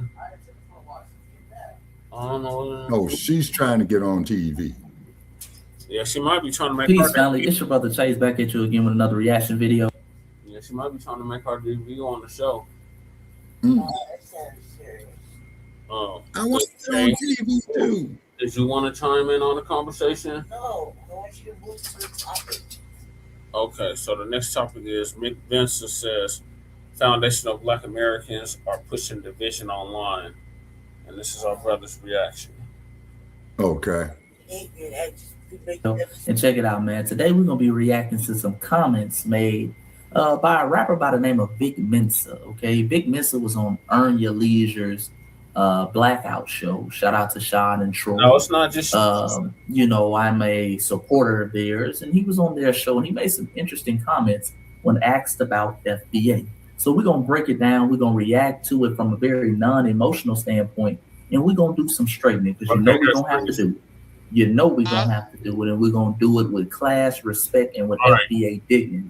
Okay, standing on FBA business. But before we do all that, family, make sure you like the video, you subscribe to the channel, you hit the bell icon, and most importantly, you go get my newest book, When Black Americans Stop Singing and Start Swinging. Go get that on Amazon right now. I love that title. I love that title.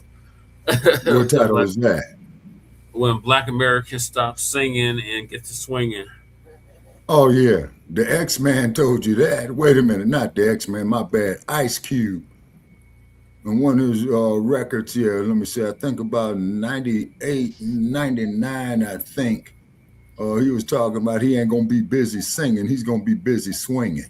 Yep. Ain't Vince Mensa a tether? Who? Ain't Bacc Mensa a tether? Yes. Yes. Yeah, he a tether. Oh, okay.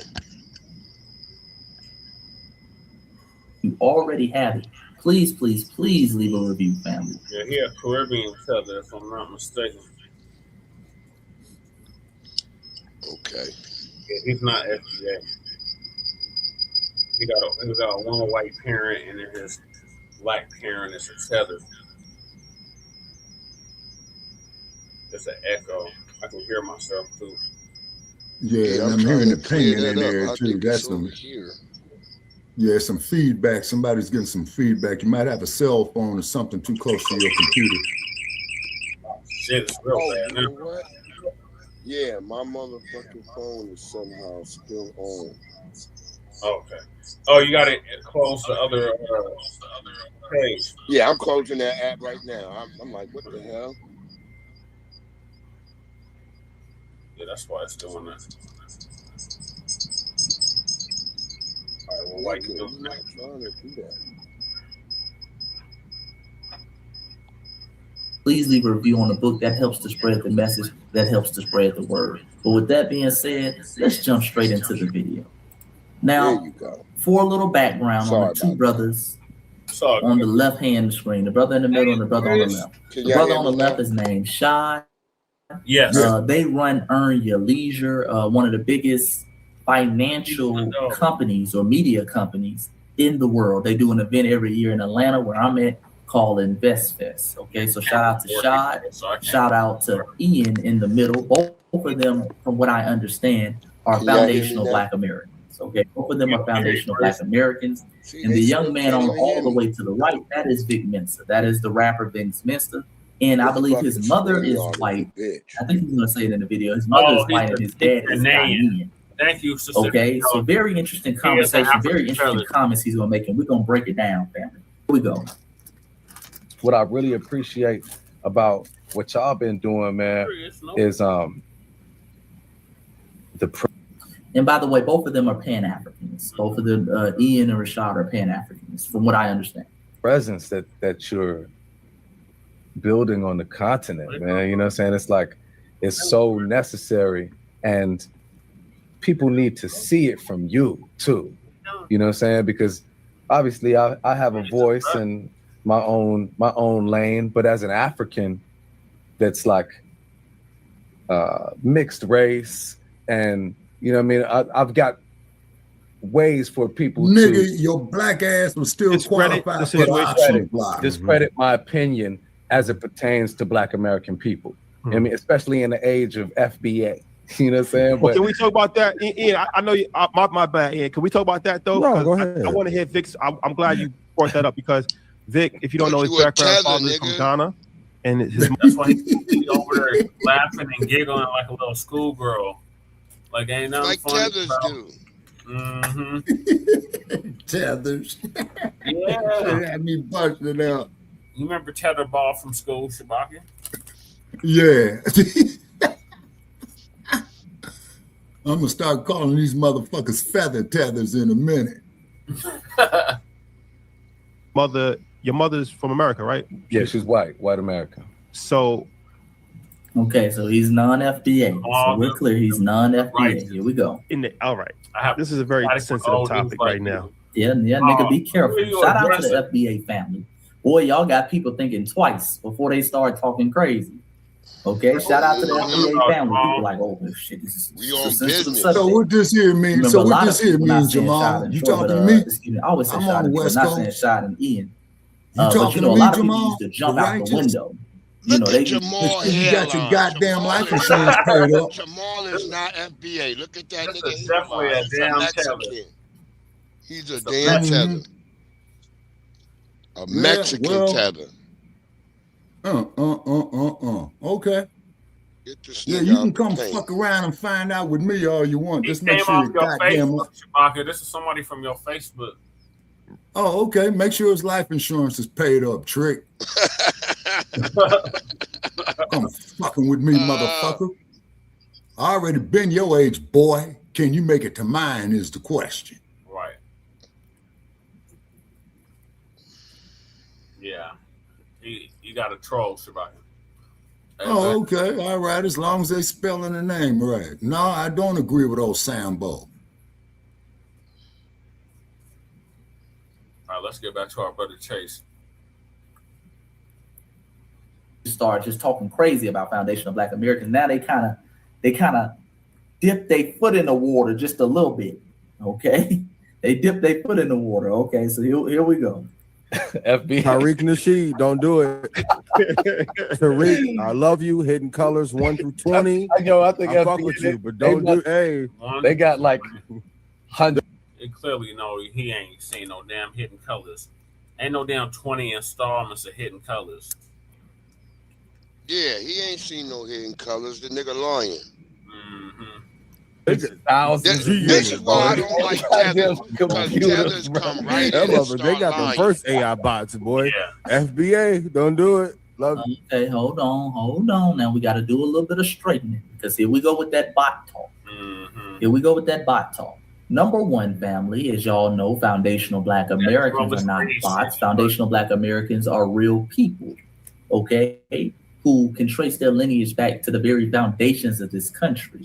Okay, foundational Black Americans were here before it was even called the United States of America. Foundational Black Americans were here before you even had 13 colonies, family.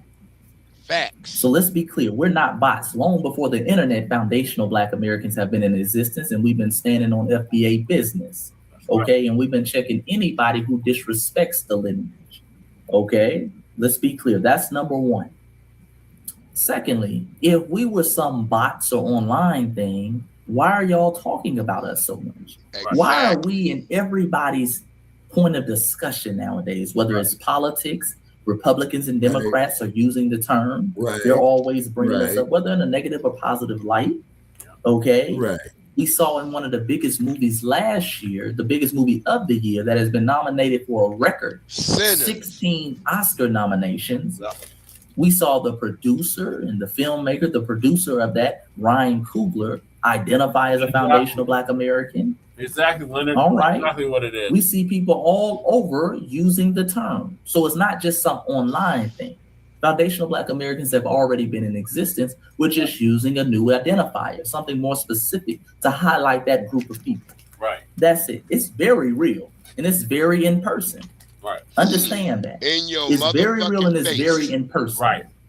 And see, the problem that a lot of them have is we're doing a lot of gatekeeping. See, Vic Mensa, it used to be a time when he, as someone who is half white, other half being Ghanaian, he used to be able to come out here and act as a representative for Foundational Black Americans. So we stopped all that at the gate. Yep. So now they're essentially trying to diminish what we represent and what Foundational Black Americans is in order to kind of regain some credibility. Because a lot of them are losing credibility. People like Vic Mensa, people who don't even belong to the lineage, but are always speaking on lineage business, always telling us how to move and what to do, always trying to educate us on our history without even being a part of our history. Okay? These folks come from completely different backgrounds and upbringings. All right? We don't have the same lineage. They just benefit off of our lineage and then try to turn around and act as spokespersons. So a lot of that is being shut down. So again, what they have to do is they have to diminish us to being online bots. They have to act like somebody's secretly behind us. No, nobody's secretly behind us. We're self-made. We're foundational Black Americans. Okay, we're just putting a title on who we really are. We're defining ourselves, which is a power move that you can't stop. And we're forcing other people to deal with it and say our name. That's right. See, that's what you do when you're a powerful people. You make people say your name. So everybody knows our name, whether they like it or not. And they're going to have to deal with it. He was damn right about So that. let's be clear. But let's continue. Ask Toure. How is that for you? How is that for you? I think it's really funny. I kind of have a good time with it. You know what I'm saying? Oh, it's funny. The division between Black American people and Black African people is manufactured. It's an agent of the state.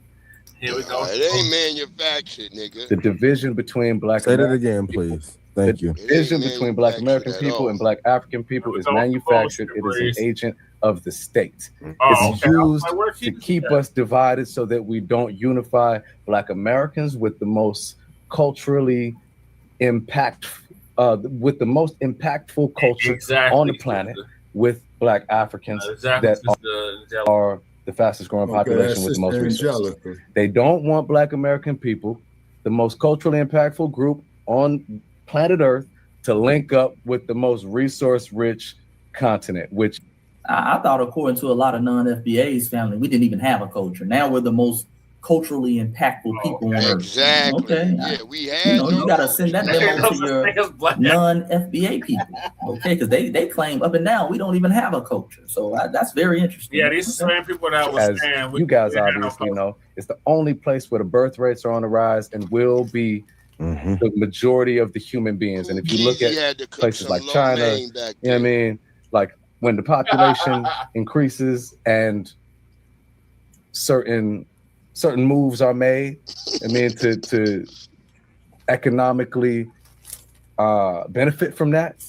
I mean, the possibilities are the possibilities are so fucking massive. And what? Okay, hold on. No. I let them go for a little minute so you guys can get some context and you can clear. There's a couple things we got to straighten out. Yeah. Number one, this whole thing of whenever we bring up issues we have with the so-called diaspora, I know some of y'all hate that word, but I'm going to use it so you can understand what I'm talking about. Whenever we bring up issues as foundational Black Americans we have with people in the diaspora, they always like to try to fall back on this. It's manufactured. That's what the CIA wants you to do. They start bringing up this white boogeyman that's making them say or do certain things that we don't like. That's cap, family. That's cap. Shout out to Jay. And this whole manufacturer narrative is one of the reasons why we will never have unity in the so-called diaspora. Let me say that again, because the brother said repeatedly. We will never have unity in the diaspora until you address the issues within the diaspora directly, not trying to pass them off like they're some manufactured by some white Western power. They can kick rocks. They ain't manufactured shit. Listen, let's be clear. Tribalism in Africa predates white Western powers. Tribalism in Africa, you can go back to the times of ancient Kemet, with the Kemites fighting with the Nubians. If we really want to go back, you can go back thousands of years. Africans have always infighted. People around the world in general have always infighted, not just Africans. Right. They've always had this little tribalism things, but especially in Africa. One of the reasons Africa was able to become so easily conquered and taken over wasn't because Europeans ran up in there with guns. No, because they because Europeans saw tribal differences that y'all refused to put to the side. Now that is what I was reading a while back, Brother Che. And they capitalized on it. They knew you niggas didn't like the Igbos, so they said, okay, listen. Exactly. I tell you what, you capture a couple of them Igbos, and I'll take them off your hands. Right. And that's what happened. That did the caption got captured. Tribalism runs rampant in the continent of Africa. And that same tribalism is the same tribalism y'all bring over here to the United States of America. And until y'all acknowledge that, we'll never have unity. Never. You can kiss unity goodbye. Because this is another cop out they like to use in order to not address the real issue. The real issue that goes on between foundational Black Americans and people from around the globe. The fact that many of them come here and push white stereotypes. See, they like pushing those. That makes them feel good. That gives them a sense of superiority. Yeah, I come over here and do better. Yeah, them niggas is lazy. They know that shit ain't true, but they push it anyway because that's where they come from. That's part of their culture. And let me give you an example so you don't think I'm just ranting about what I'm talking about. They come over here with that mentality. This is an article, family. Let me show you this. This is an article out of the Negro Digest, 1963. This article is from 1963. As you can see on the screen, it's called the West Indian Syndrome. Have you ever seen an article called West Indian Syndrome, Shabaka? No, sir, I haven't. Okay. So it was written by a writer of the diaspora. He wasn't a teller. Okay. He was a writer. And he was exposing the tribalism, if you will. It's the brother I had the video from a couple of weeks ago talking about where he said that he didn't understand hooking up with African Americans. He was saying that. I got the video. I just posted that on my broadcast. Earlier? Yeah, a couple of days ago, me and Pinky was arguing about it. Oh, okay. I got to go back and listen to that because I missed that.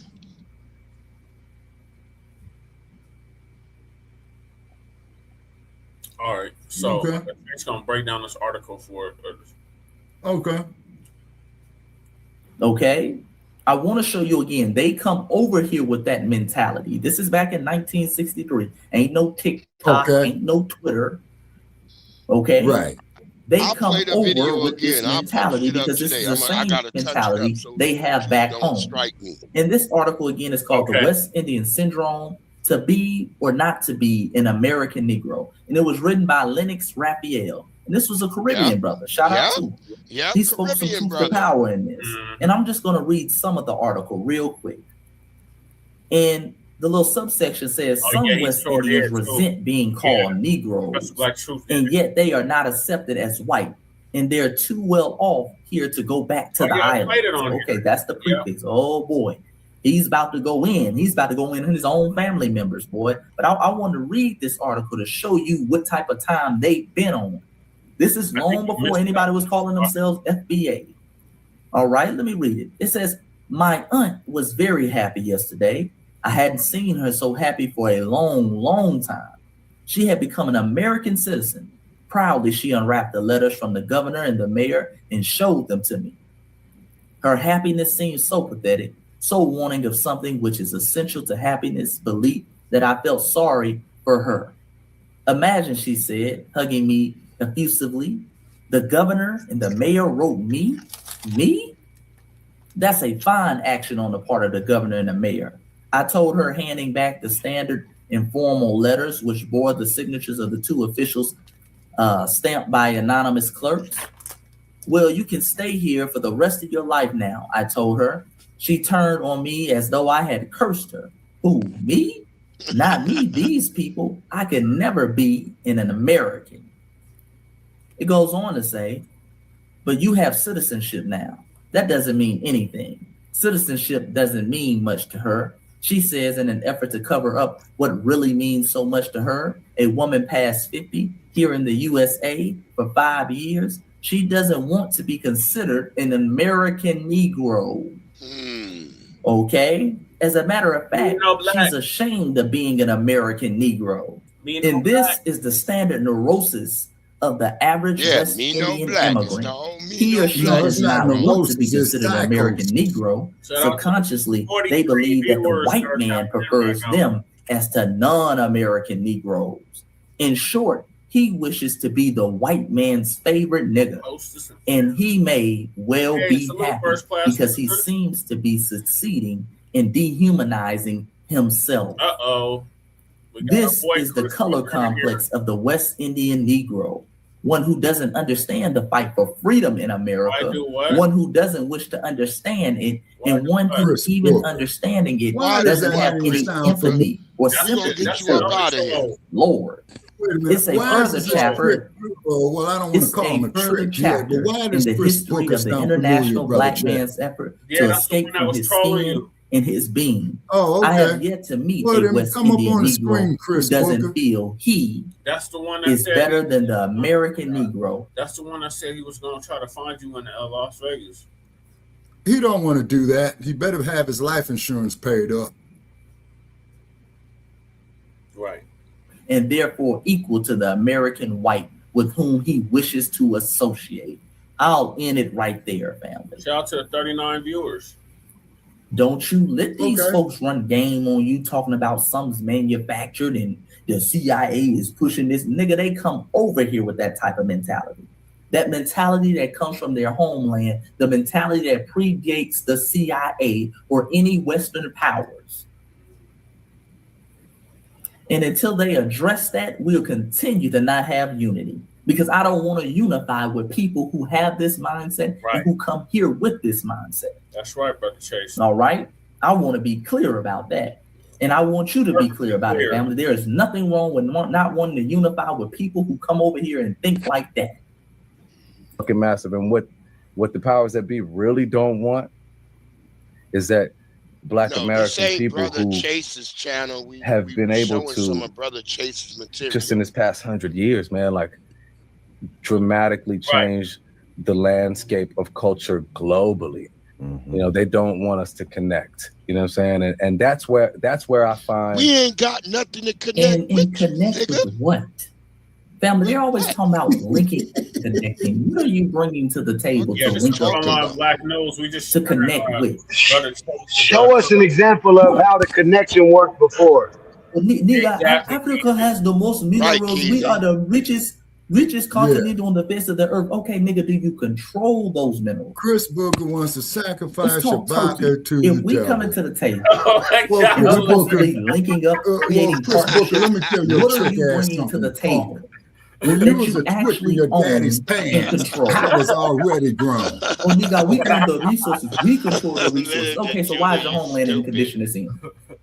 Yeah. Because you don't control Follow you Let's talk Turkey, family. Let's stop with the bullshit. Follow me all the hell he want on You're Facebook. not bringing anything to the table. Yeah, I can't see the nigga that you want the fame, the notoriety, and the influence of foundational Black Americans, and you want to use our influence to build up Africa. He called me on Facebook, man. I don't answer no damn calls That's on what you want to Facebook. do. But in return, you're not really offering anything. You're offering some $5 citizenship, which you got to go over there and drop a bag. Well, go tell that there to the bitch that bore you. Be clear, Chris that citizenship shit ain't free. You got to go over there and drop a bag. You got to have 100,000 in investments. Yeah, I was just watching Khalees. Shout out to Khalees. Chris Booker, you know, King, she was talking about how she had to have like 100,000. No, he says he can't be stopped because he's white. Over there. You got to be rooted over there. X, Y, and Z. Yeah, come up on the platform, man. They're getting citizenship. A lot of times it's celebrities. I know, because he's a bitch. They'll get a celebrity something. And even then, they'll probably end up on the back end dropping bags. Yeah, I can't see the nigga to get rid of that nigga. I'm looking what are we really channel. Otherwise, what are we really doing? My greatest criticism with FBA is not FBA as an idea of foundationally Black Americans. Like, I 100% believe, whatever you want to call it, that Black American people are obviously their own culture. You know what I'm saying? They are their own. I mean, they have their own cuisine. They have their own dialects. They're basically their own language, their own literature, their own contributions to science, technology, math, art, everything. But was it Malcolm X that said, if a kitten gives birth Chris Booker, check this out. Does it give Why birth don't to you bring good your ass up here? You know what I'm saying? Like, okay, tell you what, I would have more respect for you if you would come up here on this platform and talk that shit. Let's argue. Your man, Lord, boy, these feathers are out of control. Yeah, man. That fool was on my like page, man, and I blocked his trick try to be ass. so intellectual, they can't even quote the shit that they be trying to quote. Right. At Lord, family, y'all y'all just cook them in the comment section. I'm not even gonna waste time. Goddamn, boy, these tethers are out of control. These niggas don't know the difference between Beanie Siegel and Malcolm X. And then they try to tell us our history.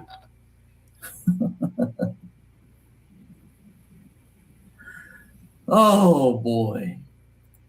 Be funny if I mixed up Malcolm X and Beanie Siegel. If you put cookies in the oven, do that make them biscuits? Biscuits. That's why I don't like no whiny ass tethers.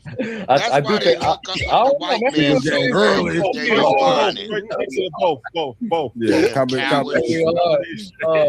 combination. Now my big point though, man, is that like I just think that look at like the collar on that nigga jacket online that is pushing an anti-African narrative.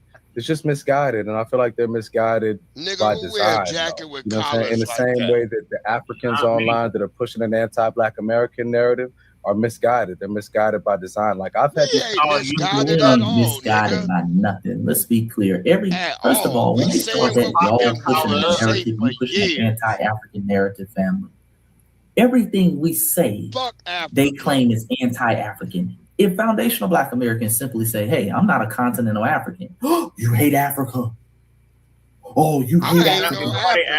If we say, hey, man, there were Black people here before slavery. Oh, that's that Tariq Nasheed. DG, for sure. You anti-African. If we say, hey, man, there's a difference. I can tell the difference between someone who's African and someone who's a foundational Black American. Y'all have a unique look about yourself. Oh, you think you look better than an African. Exactly, y'all got to get that anti-African hatred out your heart. For a blizzard. Nothing we say, anytime we say anything that is not raising the continent of Africa, Come on, nigga, you gotta be musty. That nigga gotta be musty in that jacket. Shut up, nigga. Buddy, you niggas are a hit group. You niggas are CIA. So what they now? started that bullshit. And the ironic thing about it, and I tell y'all this all the time, the people who have the most hatred for Africa are the people who fled musty in that jacket. The people he is descended from. Better watch that motherfucker. I bet you his father ain't trying to go back to Africa and permanently live. This nigga father left Africa, came over here and found him a white woman. But we the ones they tear it down every time. Tradition and all that tradition over there in Ghana or wherever the hell his family's from. Boy, that nigga went over here and found him a white woman quick. Yeah. And had him a little baby over here, didn't he? You have a little anchor baby. Boy, these folks got some nerve, don't you? Let them run that anti-African game on you, and these folks got all type of terms, Jabba, and also too, brother Che, like all the motherfuckers who were sending us them damn emails. The U.S. border making up all type of excuses why they need to get over here because how much they hate Africa. The government is corrupt. Yeah, remember that shit? Oh, they always we should have never sent them niggas 10 cents a day. Think about Africa. Right. Did that. In foundational Black Americans, most of our history since our ethnogenesis has been nothing but bigging up Africa, nothing but trying to form connections between us and Africa. Going back to the days of brothers like Paul Cuffey trying to smoke crazy and shit.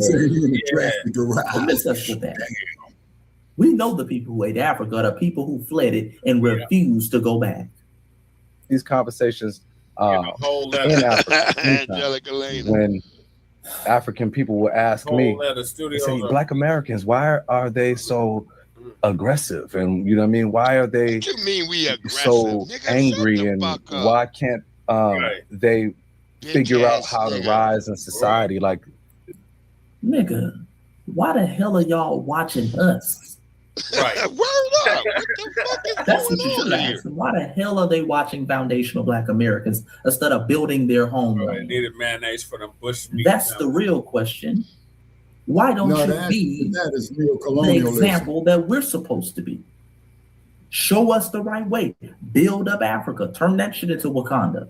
Right. Make it where there's no crime over there. Well, that's what your boy Traore is trying to do over These there, folks kill me with these types of narratives. Why are Black Americans? I wish an African Boy, I wish one of They these still continental ain't got Africans would walk up to me talking about why Black Americans are so violent. Shit. Yeah, that's what you should have Why we're When so you get a violent. Nigga, y'all got toilet, whole nigga, talk wars to me. over there in the Congo now. Exactly. We cannot go to Ghana and insinuate our Whole wars, family. politics. Have y'all seen some of them videos from Sudan? Salute, Goddess Nabi. Let me play a little clip. Let me play. Nabi, I wish they would come on. You ain't call me And family, goddamn this is no way Nabi. to make fun. Your ass. People over there losing their lives and the babies being lost, but I'm not going to sit up there and allow them to start talking about why are we so violent. Family, look, this is what's going on right now in Africa. See, I can't see where this is what's everybody going on at. right What now. up, This is Chris? from 3 weeks ago. Listen to this. Got This like is out there in 7 Sudan. pages, nigga. I don't know It's where currently everybody the at. worst humanitarian crisis in the world. Millions on of the people phone displaced, on- tens of thousands killed. But with so much focus on Ukraine, Gaza, and Iran, many don't know the horrors playing out inside of Sudan. It's difficult to get information, but the U.S. says genocide is taking place, harkening back to dark days of decades ago. In tonight's Prime Focus, Ian Pannell and our team have spent months hearing from people on the ground and piecing together some of the atrocities playing out. And tonight, as this conflict has now passed 1,000 days of fighting, we listen to the women caught in the crosshairs. 1,000 days of fighting. The 1990s, 1,000 straight days of fighting. Okay. Of a war they did not ask for. Oh, you did text me? I was asleep, though. I was asleep earlier. You want to know what, Shabaka? Okay, you remember when they had USA for Africa, man? I think Michael Jackson was in it. Okay, this is in the you talking about that We Are the World. Yeah, right. Yeah. Oh, I see you. Yeah. So whatever happened to that? You was pimping, goddamn it, Nabi. That's a good question, Shabaka. Whatever happened to that? Whatever happened to that? To the We Are the World, We Are the Children. Right. Nigga, we And gave keep in them mind, too many. We paid them. They killed Mike. What you mean? What they have? Mike gone. Mike is gone. There ain't no We Are the World. Yeah, that's right. Cool Keezy said it right. You say they killed Mikey. Yeah, they did. That damn doctor overprescribing all them medications to him. Yeah, that was a sad day when Michael Jackson died. Yes, it was. Tito's gone too, as you all know. There's only 3 of the original Jackson 5. Gave me a classic. Hey, that did give me a classic bar too, because I've been killing mics. Called me Conrad Murray. Hell yeah. Hell yeah. Conrad fucking Murray. That goddamn tether that killed MJ. Okay, now who's Conrad Murray? That's the tether that killed MJ. Yeah. The tether Oh, that okay, killed the doctor. MJ. Yeah, the doctor who was kept giving him all them damn injections. Yeah, okay, he's a damn tether. Okay, and I think they yanked his medical license in California behind that there too. Okay, all righty. Okay. Okay. That's why I said I've been killing mics. Yeah. Mm-hmm. That's dope bars. Okay. That was bars, Keezy. Yeah, but you know they killed Mike for his Imagine that song your book because he entire bought the city Beatles of a million songbook. He bought a whole lot of catalogs and books. And Yeah. He was buying too much. He had too much. Right. I think I had too much. Right. And he was pro-black. Despite what he looked like, he was black first. Mike, Yeah. Mike was black first. It's too many videos showing that. Hey, we don't have any artist comparable doing as much for black people like Mike was. Right. None of them do that. For sure. And hold on, and then don't forget Smokey Robinson, because Smokey Robinson wrote 80% of Motown's hits. You know that, right? They trying to jam Smokey Robinson up right now. Right now, yeah. It ain't gonna work. They trying to Okay, jam it ain't, I'm gonna tell you why it ain't gonna work, people. I'm gonna tell you why it ain't gonna work. Yeah, he was. Okay, He first was place. rolling 60 Crip. Michael. Okay, Mike was okay. MJ was gangster. Okay. Yeah. Out of Gary, Indiana. Okay. And then too, crew. Go y'all be capping, man. MJ, man, in Indiana, man.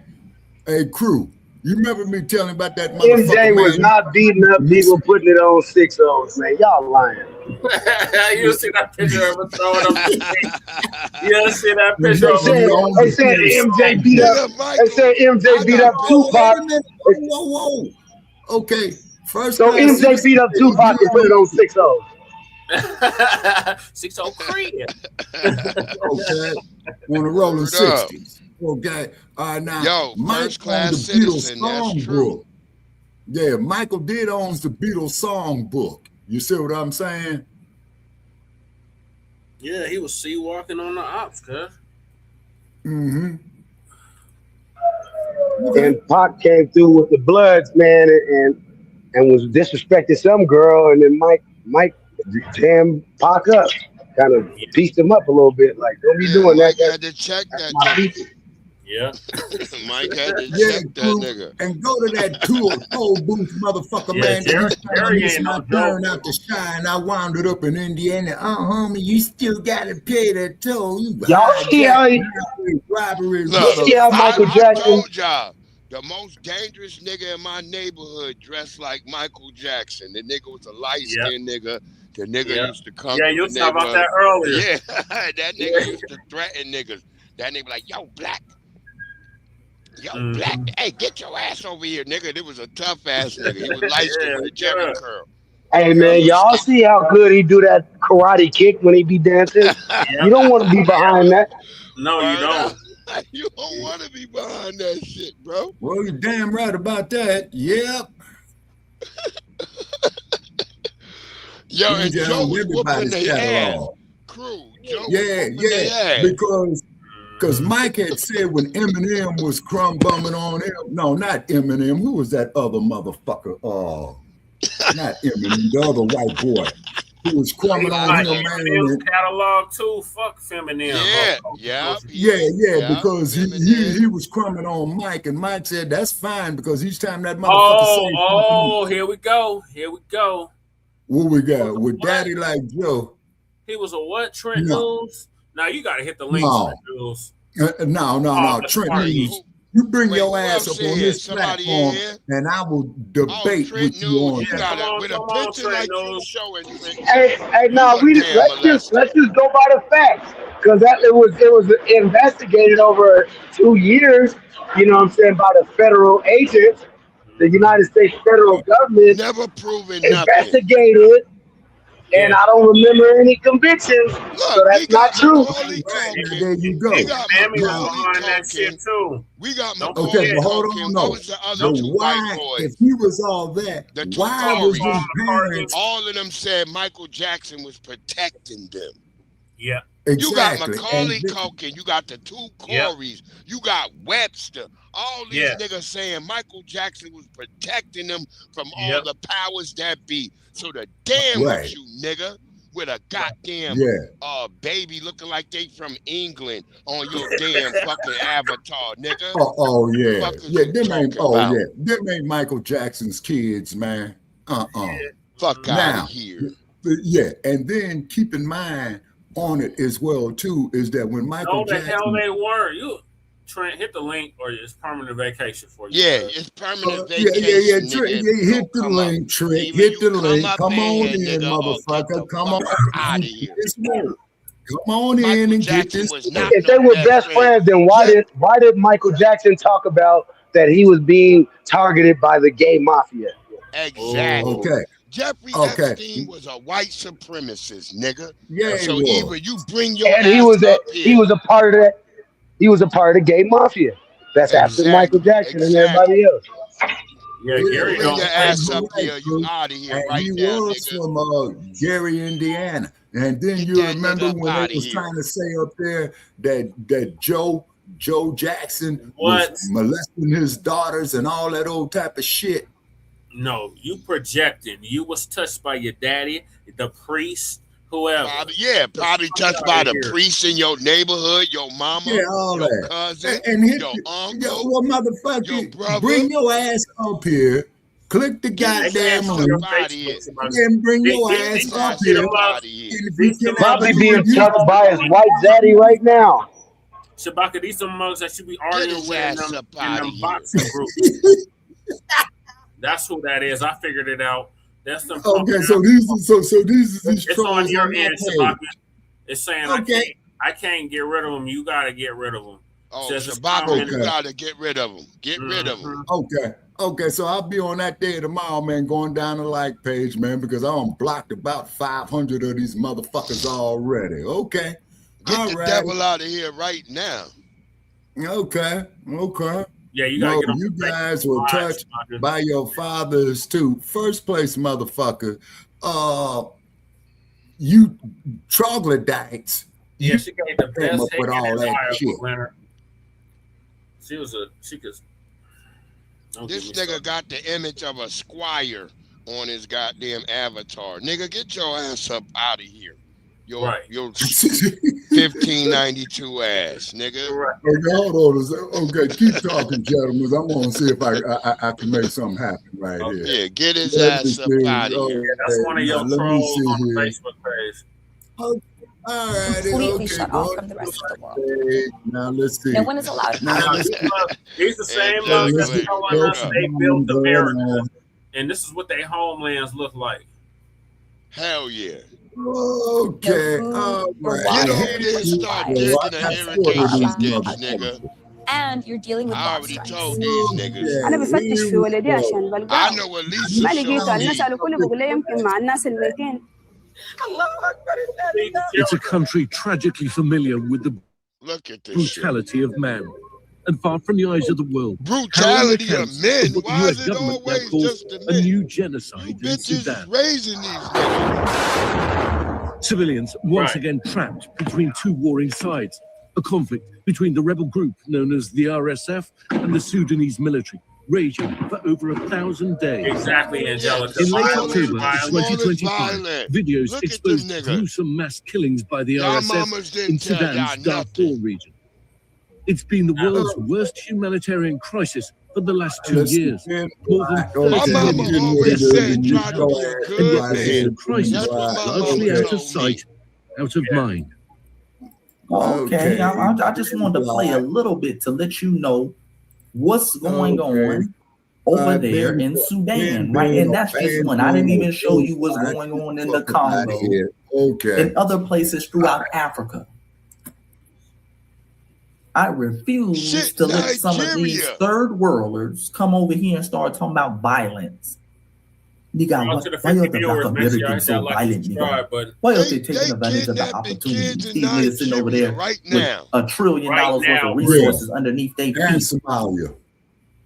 And they got the pot to piss you I'm talking about. Don't you get know, they're chopping each other left and right and start talking about violence over here. And stop it. Yeah, and again, that's in no shot to the people who are losing their lives. I'm not talking about them. I'm talking about these third worlders, these tellers who get over here and start asking dumbass questions about why are we so violent. Nigga, if you don't humble yourself. Right, right, Chase. So let's continue.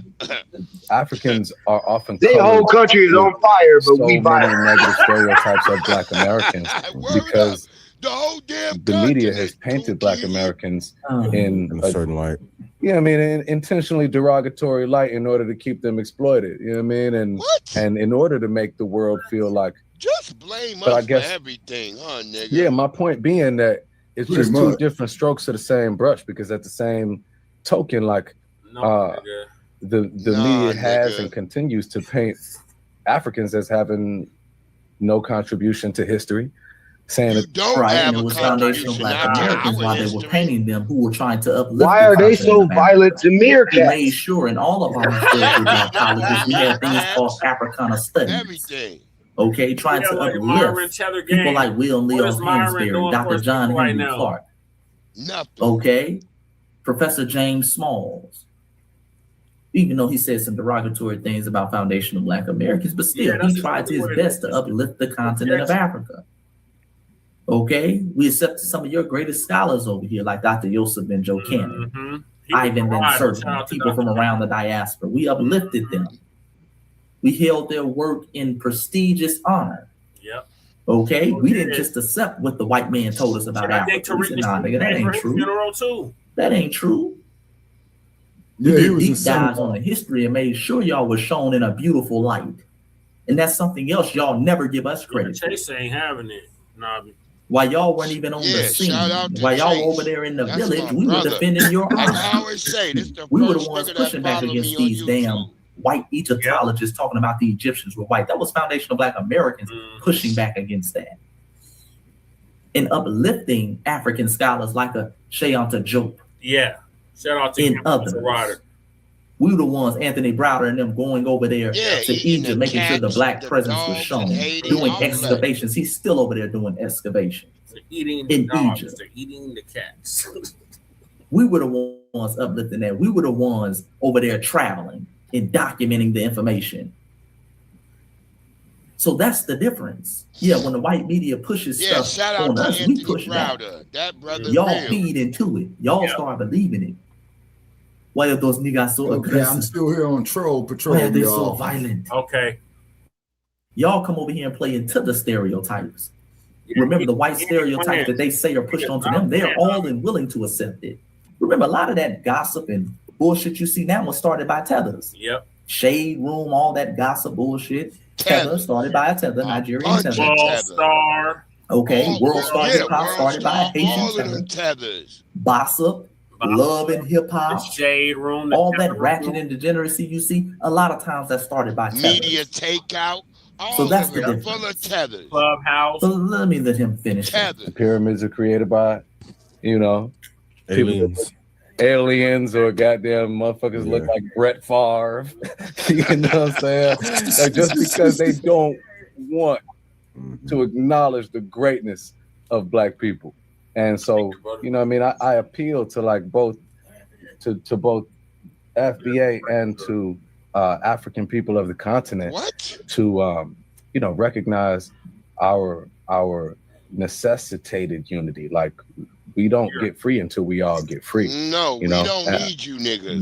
Y'all niggas are no benefit to us. Okay, and that's the end, family. Shout out to Shad, shout out to Ian and Earn Your Leisure. I've been at every investment.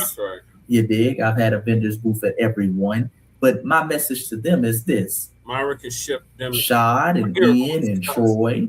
I think y'all should have some foundational Black Americans on Blackout. It ain't gotta be me. You can get Brother Tariq on there.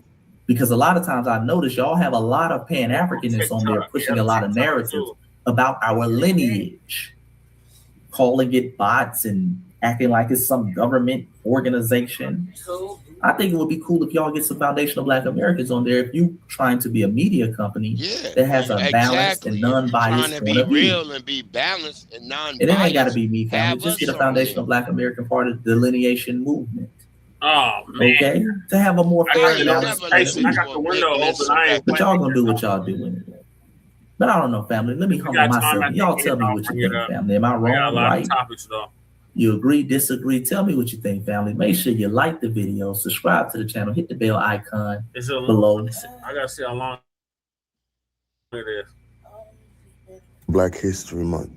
I hate doing this on Black History. Shut up. Yeah, this Caribbean tether right here. Oh, this nigga. This next nigga coming up is the worst lying ass tether. Can I get y'all to play Theo Wilson's Ice Post? We should discuss it. Yeah, I'm pull it now, up. who's cool? Okay, that's out your neck of the woods, Brother Che, when I see the 5280. Yeah, that's punk ass Theo Wilson. Yeah, a nigga with no mustache you should never trust. Look at that nigga beard. That nigga look like an old black Abraham Lincoln. Get that nigga out of here. No, that motherfucker look like one of them damn Amish motherfuckers. Yeah, Amish nigga. Black. That nigga said old Abraham Lincoln. The nigga was an Amish. Yeah. That's dishonest, Abe. Dishonest, Abe. Yeah, that nigga was an Amish. Get that nigga out of here. Let's see. Oh, nigga, the Caribbean nigga, we built America. No, you didn't build shit, nigga.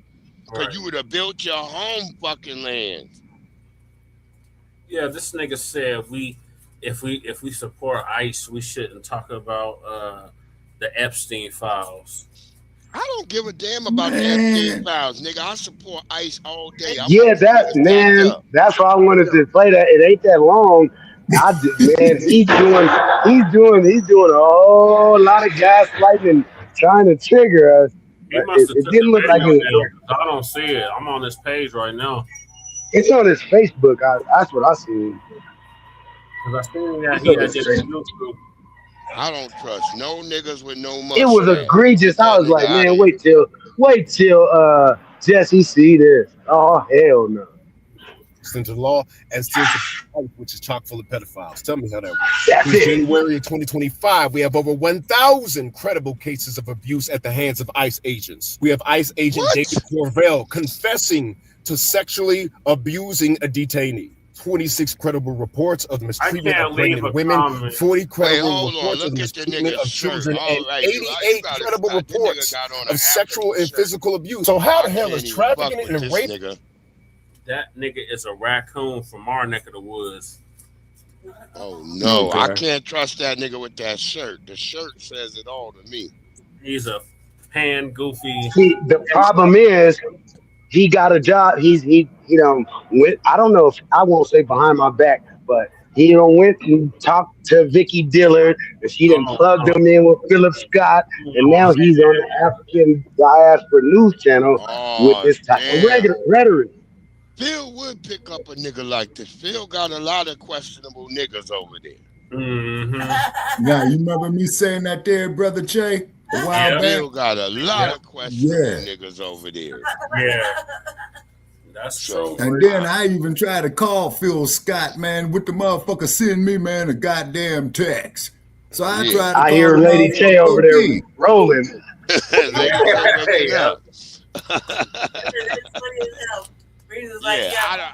There's a lot of questionable niggas over there with Phil. That's why I don't watch Phil like that too much. I try to stay away from him. He got a lot of him and Demetria K. She say a lot of questionable shit.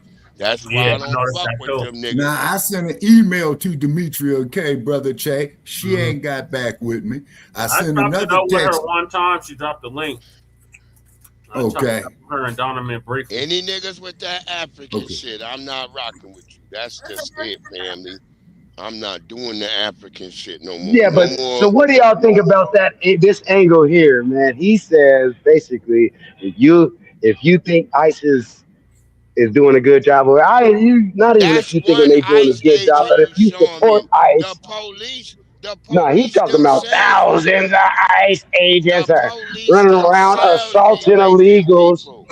The police themselves be raping people. So what the hell am I supposed to say about a bunch of white supremacists?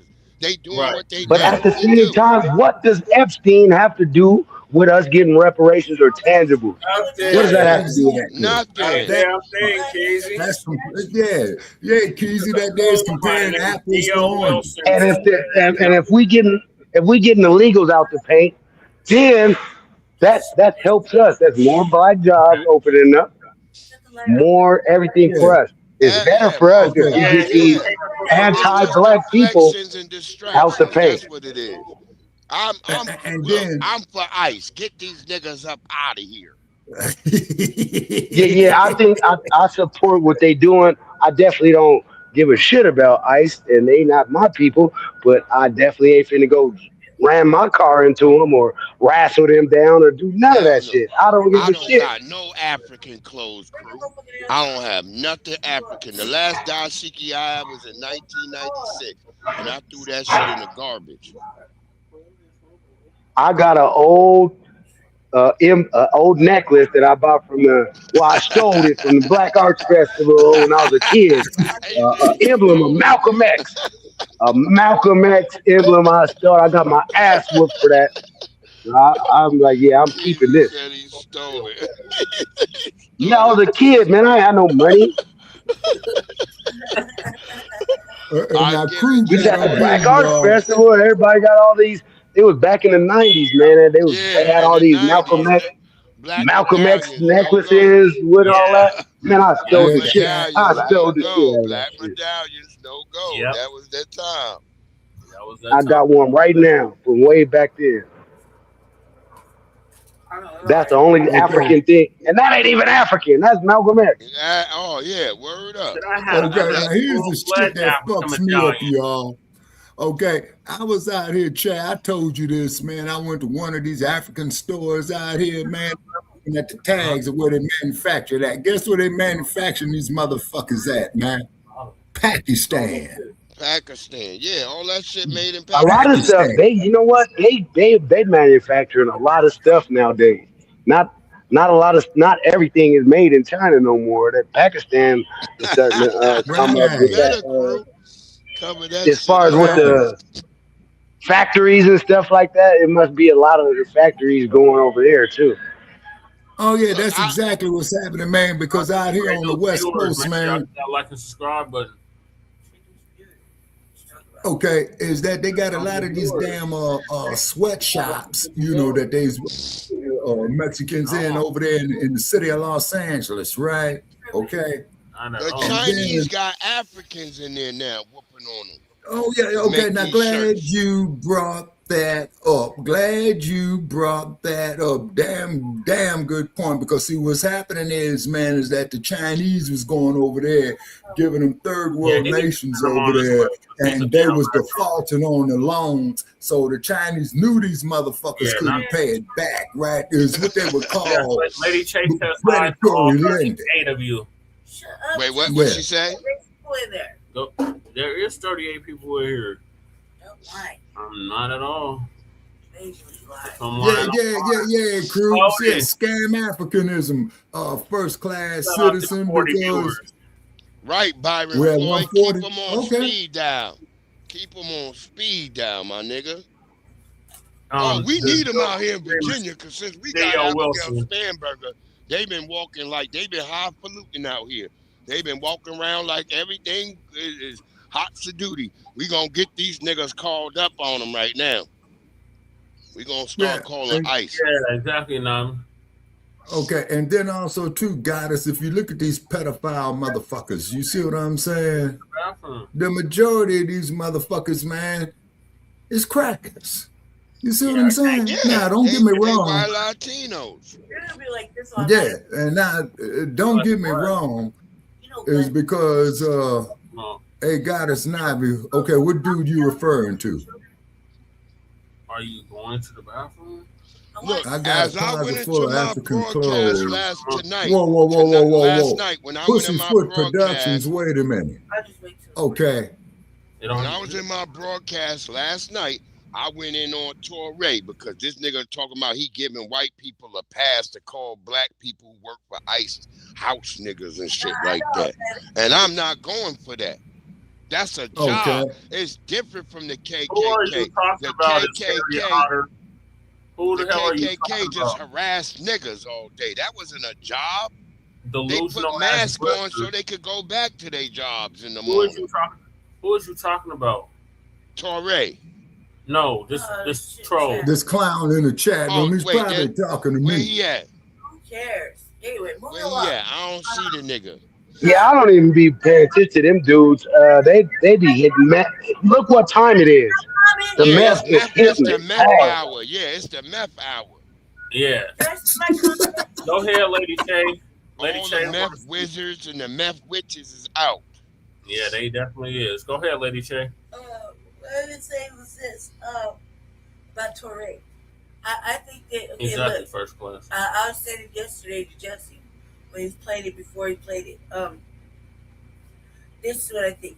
First of all, it's one thing if we call each other house niggas and slaves and shit, we just fucking around or whatever. But when a Oh, hell no, Shabaka. Really not cutting you off, Lady Che. Okay, Goddess, could you be more specific? I'm sorry, Lady Che. Go ahead. when a You don't white see the nigga.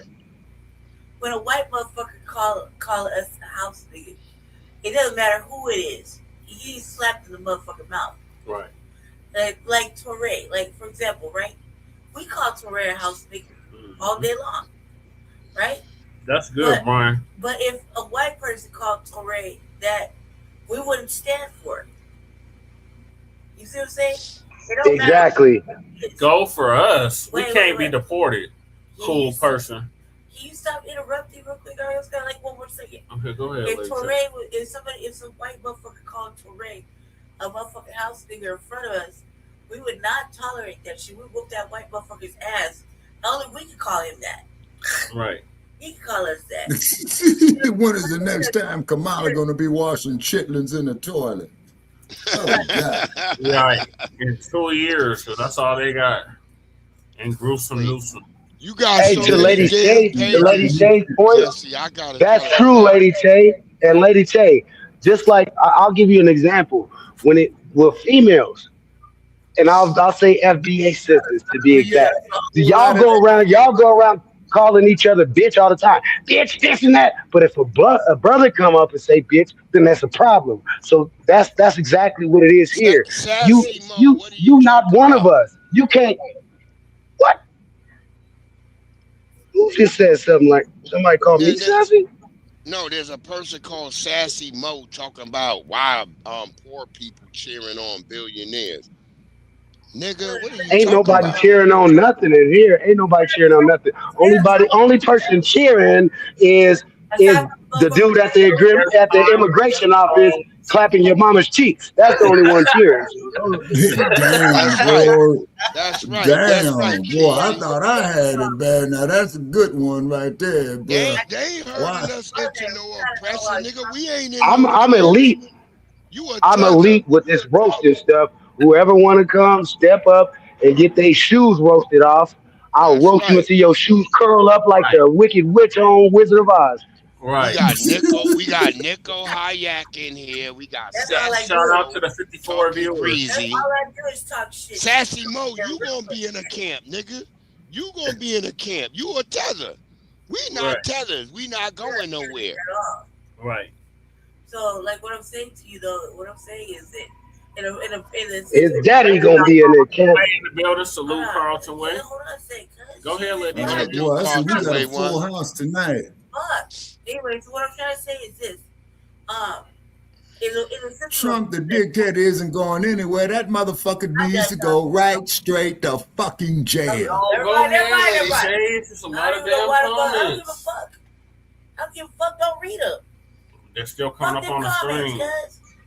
We don't care what. He got pictures of cotton on his avatar. Yep, I think so. Sassy Mo, you ain't black with a name Sassy Mo, nigga. You a tether.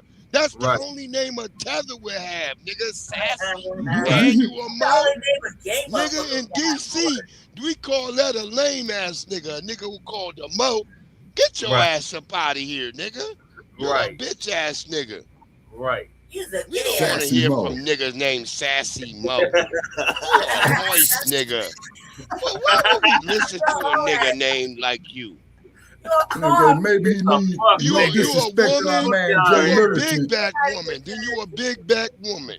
You got Probably a big need back. to go to San With Francisco, hair on but it, that's no bitch. disrespect to Jay Middleton, though. Now you a woman. Come on. Yeah, now you a woman talking like a man. Okay, shoving Bitch, stay ketchup in up your his place ass, and huh? shut the fuck up.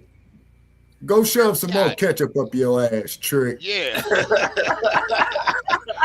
With your bitch ass. We don't, why y'all over here? Y'all come in our places and nobody wants y'all here. You must y'all be a come bad around woman. us. She says she's a woman. Now she's a woman. Shut the fuck up, Sassy Mo. Then come up on the panel. Come up on the panel. Come up on the panel. And next question: do you have a 5 o'clock shadow? Who said we look like Haitians and Somalians? Who said that? Who said that goddamn lie? More than a woman. More than a woman to me. She's a big back bear with hair on her back. Look how easily triggered you youngest are. Damn. Is that coming from me? Space. No, that's Sassy Mo. Oh, okay. Cool. We don't Keezy want said the you here. sound went We out. like the bitch out in DC that we about to get deported. We gonna get you deported too. First of all, use the word sassy as a woman is really like cringe. There you go, right? Right, Lady J? There's no way we can coexist peacefully with these troglodytes. Vocabulary. Unless I'm talking about a dude that's emotional. And We don't have no respect for ourselves, really. What? Now, who's this talking this bullshit and where they at? Sassy Mo. saying that we don't have no. Oh, okay. Now this Sassy Mo. We don't have no respect for you. Don't have any respect for yourself. No, Sassy Mo. Click the link. Bring your ass up here. Hit the link, Sassy Click the Mo. link. Yeah, click the link. Bring your ass up here. And when you can't do it, use a motherfucking buster. Or Buster ass. I ain't seen a Haitian that look like me yet, nigga. Crew, I don't know what you talking about. Them Haitians all look like cat burgers is on the menu. Okay, I ain't never look like a nigga that ate a cat burger. Come on, Sassy Mo, hit the link. Yeah, come on. Oh, Keezy say sound like Haitians compares for us as they descend from the captured American Indians who were exported as crew. Sassy Mo says, bring the noise. Now, is this the person we're trying to bring up here, Sassy Mo? Yeah, let me come back in. Okay. Okay, no Sassy grown Mo, man. up here. No grown man should have Sassy in his name. None of your business. Yeah. Okay, then Sassy Mo, check this out. We getting ready to pop your head upside the head with this wrench to get get you to shake the spot. Okay. Oh, young ass emotional niggas. You ain't got time for Liz. Bitch, get your motherfucking bitch ass up here. Stop playing. Exactly. And man, tired of all these bust ass motherfuckers coming up here, man, with this bullshit. We ain't got no Klingon More here. than a woman. You look like a lady. Yeah, God is okay. Well, who do we lose? I wish you can't get a Swilla. I ain't got time for lids. Okay. Sassy Mo, Cat Burger, Carlton Way, Cat Burger. They eat that Cat Burger. I don't have time for kids. Okay, what did this motherfucker say? He said he did something with the crack of his nasty ass. Why don't you take your motherfucker? Talking about he farted in our direction. Well, man, you go to San Francisco with that shit, man. You know what I'm saying? Man, there's plenty LGB pages for them people to go on. They gotta be live sometime. Go jump on one of them LGB pages, man. I'm cracking up too, Nobby. Oh, Goddess Navi says she's laughed at right now. Well, Goddess Navi, there ain't never a dull moment on this motherfucker, boy. I tell you that. Right. Yeah, ain't a dull motherfucker. It ain't never a dull moment. Video that punk ass Theo did. What did he say? Been kids wrong for Epstein, but not ICE. And this isn't new. These reports of sexual abuse of children and rape of women in ICE facilities go back to Obama's administration, Trump administration, Biden. This is why we didn't want carte blanche and a huge budget given to these ICE officers, given the fact that there were unresolved claims from back in the day. So how you the main one talking about they need to unredact the files when you the main one stopping ICE from unredacting their face? Take them goddamn masks off. Meanwhile, these red state youth pastors are pulling Catholic church numbers, getting busted molesting these kids in red state America. Y'all quiet about that, though. How are we to know who is who when you won't help us stand up against injustice that's closer to your home than freaking Little St. James Island? If you still are in support of ICE with the track record that they got, you ain't nothing but Jelaine Maxwell to me. Holla back. How you support the Epstein files being released in this pedophile Caucus? Now, hey, do y'all see why I wanted y'all to watch that? Do y'all see why I wanted to watch this type of stuff? Now, the reason why I pay attention to his stuff is because whatever he's saying, we can go to a person that doesn't even know him. Yeah. But that we know that this is a Democratic shield, they're gonna say the exact same thing as him. Yep. Every Democratic shield is gonna be saying exactly the same. You can go to somebody's Uncle Luke or whatever his name is. He's gonna be saying the same shit. He gonna say the same shit. Every Democratic shield, this is their new talking point. This is their new talking point. These are their new marching orders that Mensa has given to them to go ahead and fearmonger us and wag their finger at you niggas and say, you niggers are just as bad as everything. They don't have no, instead of bringing policy that we're demanding, this is what we get. we get more finger wagging and you niggers are just. I'm sick of this, man. I am sick of it. Right. I am sick of the finger wagging. Yep. Yeah, I agree with that. You know what I'm saying? They ain't learned from 2024. Yeah, exactly. You say NBA, NFL owners are worried. Crew is saying Phil didn't vet this guy. No, he didn't. Okay. Okay. You mean Uncle Sabretooth? Yep. Now, who the hell is Uncle Sabretooth? Lord. This shit. Damn. Oh, punk ass Roly. Oh, he's talking about Roly Poly Martin. Yeah. Yeah. You right about that. Yeah, he's the Floyd. biggest Democratic shield. Yeah. His... Yeah. And then Uncle and Roly Poly Martin, man, he's losing influence too. And then whatever happened to that motherfucker Jesse Lee Peterson, Jay? Oh my God, he's still around. Yeah, he's disgusting. The Nabiscos was coming after him for sexual abuse, though. Dun. That motherfucker a virgin. The male one.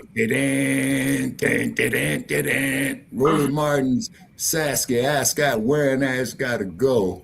Uncle Sabretooth He running for Congress now, Shabaka. TVA was talking about that earlier. Okay, he running for Congress. Huh? No, not lit.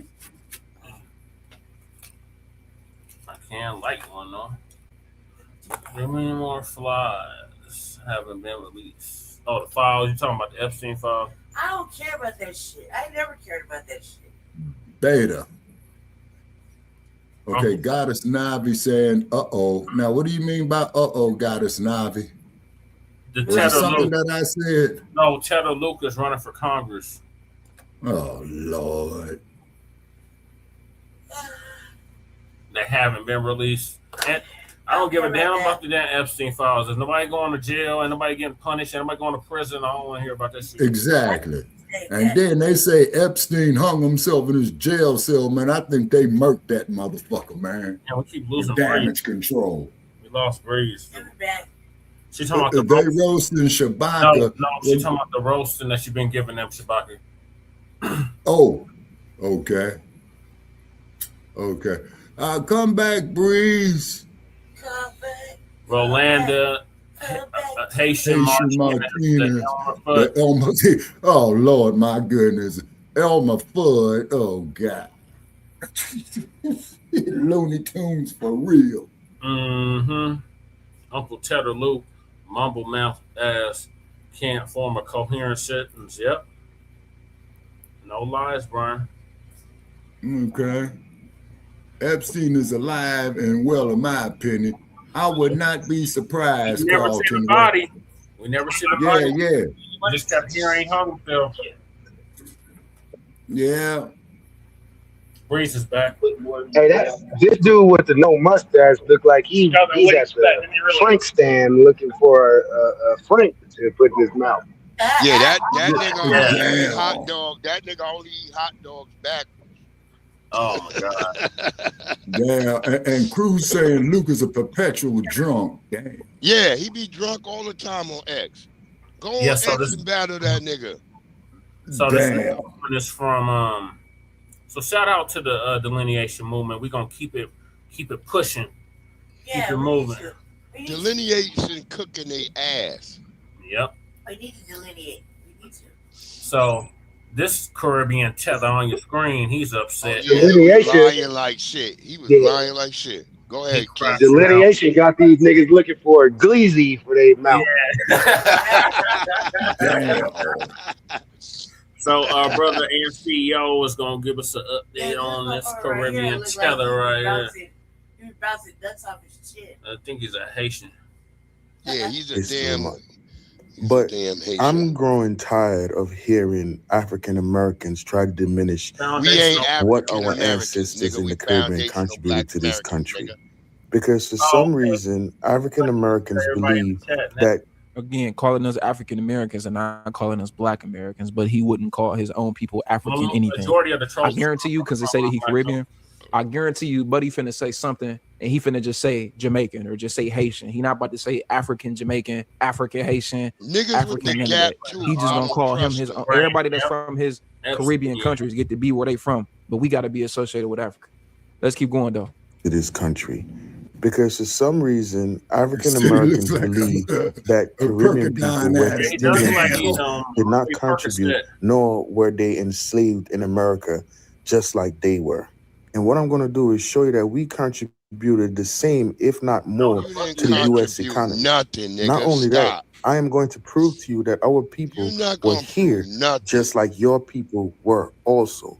The same struggles you had to go through, my people went through it. As a matter of fact, it is recorded that our people in the Caribbean had more brutal treatment than the slaves in the U.S. Our mortality rate was even way higher than y'all. Let's start with the transatlantic slave trade. Our people came from Africa to the Caribbean and then to America. That simply meant that our people in the Caribbean were Well, why are you fighting so hard to be here? Since y'all did all that, go over there and keep doing it. Wrong. People didn't go. They didn't. Why aren't you over there with barbecue?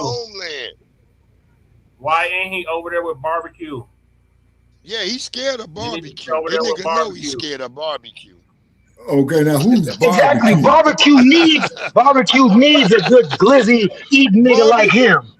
Barbecue right now.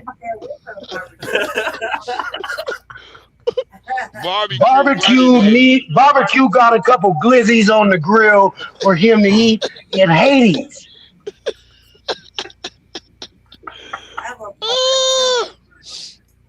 Yeah, he ain't playing. Barbecue is not playing with him. Barbecue is not playing over there. And yeah. Like, why are you so serious? Why don't you get down like him? Because you're not. He's a fleer. Right. He's a runner. A fleer. Yeah. He don't got the strength like barbecue. Right. Damn. He got the flip flops on. Oh, I don't like this nigga face, yo. Right. I don't. The nigga look like Planet of the Apes. Caribbean, but that makes those FBAs not him. Dude is slow, right? Yeah, he look like Planet of the Apes. I'm just being honest. The nigga look just like the niggas from there. Or meerkat chitlins. No, I don't need chitlins, period. I got up and walked out of motherfuckers' houses, man, saying, Shabaka, you want some chitlins, man? I can't get past the smell of that shit. No disrespect to your home. I'm out of here. You know what I'm saying? Damn. And they get their food out the bush. I don't care. Y'all can be mad at me all you want, but this nigga look just like the 1976 Planet of the Apes. Actually, brother, Planet of the Apes was made, man, in 1968. Oh, they said the nigga looked like a knockoff Rick Ross. He don't even look like Rick Ross. Somebody say something about chitlins. When that nigga's mama take off her pants, when that nigga's mama take off her pants, it smell like chitlins, don't it? Damn, Keith. She funking up the whole room. This nigga mad. I'll just go to the Caribbean and then go to America. Most of the people that actually went to the transatlantic slave trade actually went to Brazil. You stupid buck-toothed beaver. Yeah, we already know that. Wide mouth, messed up hairline, which is why you. And they didn't have slavery in Brazil till 1898. That's the truth. The majority of the people that went through that transatlantic slave trade actually went to South America.